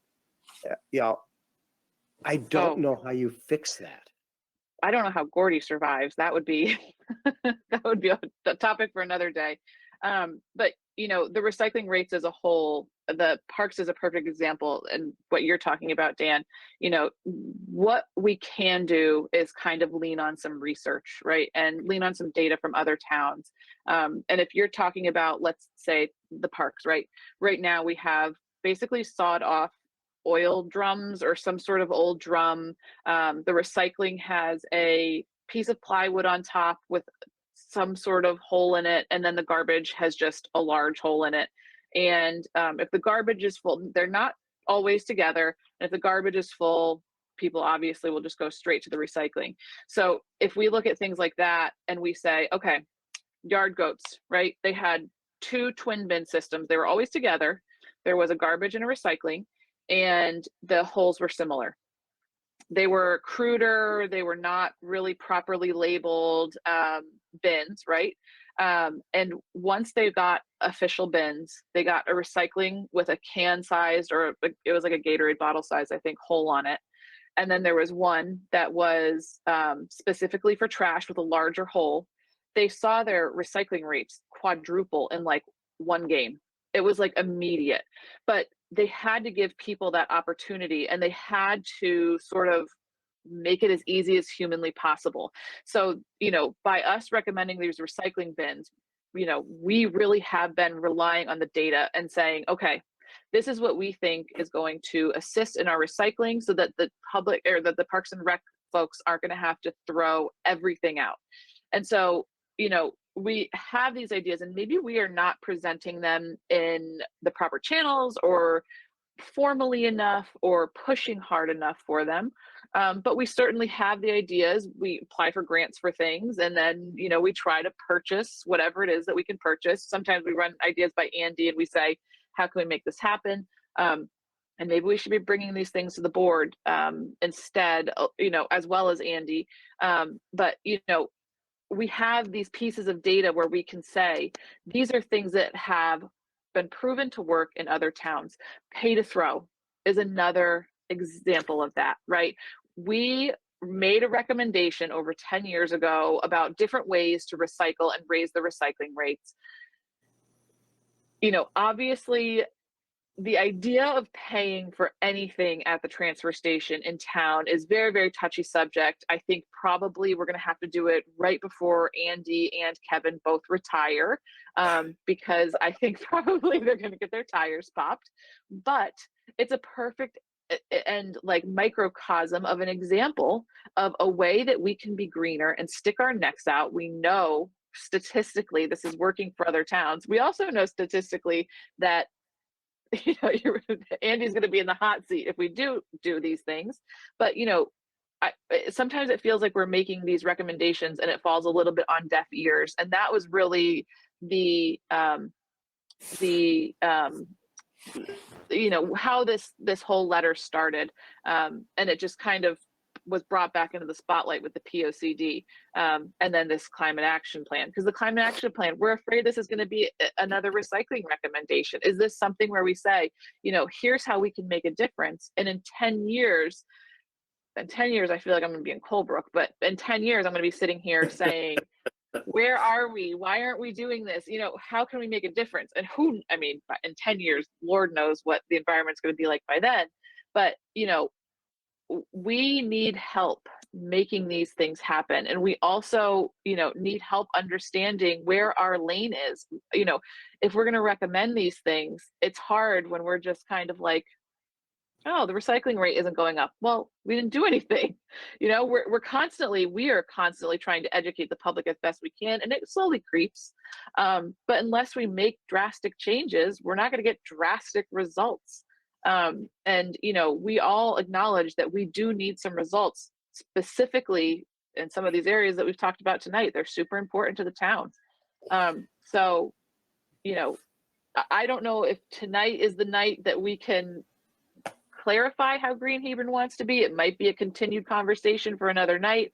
We know that you guys want to be green, but maybe we can come back with some recommendations and say, here are some low cost projects that we think could be high ROI, or, something like that. Because we're going into this year with some really big plans and some really good stuff that we're trying to get going.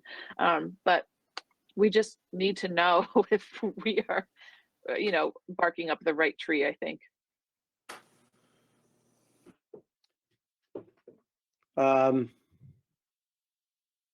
I would like to hear what some of the recommendations are. I think we need to continue this conversation. I don't know if you are ready to continue it even at our next meeting, keep it on the agenda. Andy, what's your thought? What do we have on our next agenda? Is this something that can be continued, that we can actually be?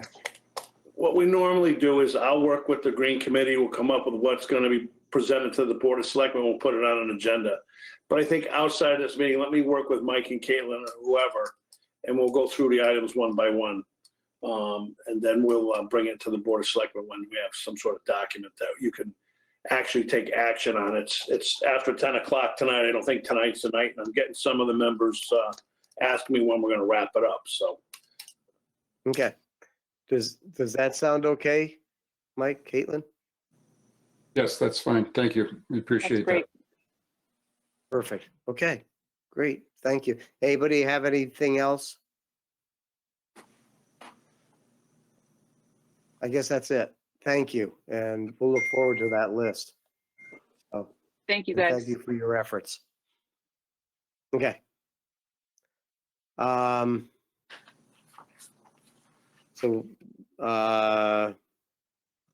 Moving on, the draft agenda. That can't, May 19th. You're right. Okay. So our next thing would be the draft agenda for the May 19th meeting. As always, you have anything to add, call it in. We've already added a couple of things tonight. So moving on, is there any other new business? Nope, hearing none. Moving on, we have our consent agenda. And I gotta get this cleaned up here. For whatever reason, I did not see the April 21st minutes. We're going to have to continue those minutes onto the next agenda. We don't have them for Okay, tonight. perfect. I was going to say, I don't remember seeing them. So the only thing would be the tax refunds. So move the Hebron Board of Selectmen approve the following consent agenda item as contained therein as if individually adopted, and it would be the 2 tax refunds as listed. All in favor of that signify by saying aye. Gail? Gail Richmond, aye. Tiffany? Tiffany Teely, aye. Peter? Peter Casper, aye. Mark, Rivera, aye. and myself, I. Liaison reports. Do we, Mr. Chairman, yes, it is 10:15. We've been here way too long. I would like to move that the liaison reports, even though I'm prepared to give my 3, I want to move that to another meeting. okay. We also Is have people everybody, waiting in the chat room, and it's way too late. is everybody in agreement with that? I am. Mark Rivera, aye. Okay, Tiffany is, Pete? Sure, yeah. Okay, so we'll table those liaison reports until next week, and now we are on to our public comment, I believe. Yes. We have the, oh, go on, Andy. No, I just said we're on public comment, yes. Okay, all right. So we had a few public comments from earlier in the meeting, but we do need to read them into the record. So Okay. Amy Doyle said, thank you all so much for your continued support for Apraxia. Eric is so excited to have May 14th recognized as Apraxia Awareness Day. And then we have Lily Rhodes. I wish there had been an exit poll on Tuesday to assess whether voters thought the budgets were too high, too low, just right, and capture comments, ideas. We have had that exit poll in past years. And then we have Frank Zitkus, a member of the Planning and Zoning Commission. The PZC is holding public hearing virtually on May 24th on the Hebron 2022-27 Plan for Housing Choices. The meeting will present the plan, receive additional public input, followed by PZC consideration to adopt the plan. And an affordable housing plan is required to be adopted by June 1st, 2022 per Connecticut General Statute. And then Frank again, PZC is working on the conservation section of the Plan of Conservation and Development currently. The draft of that section excluding sustainability is not ready yet. We have received a lot of input to review. The plan is to conduct a public informational meeting on sections 2B and 2K at the end of July. The sustainability section needs a significant rewrite, at least in his opinion. The PZC welcomes all POCD public input at any time during this long process. And that is the last comment. Okay, Thank you. great. And seeing no others, Gail? I would love to make the motion that we adjourn. It is 10:18 p.m. We did over 3 hours, folks. It was a good 3 hours. And I was Very happy informative. to see your smiling faces. Goodbye. Good night. Good night, everyone. Have a safe weekend. Good night, everybody.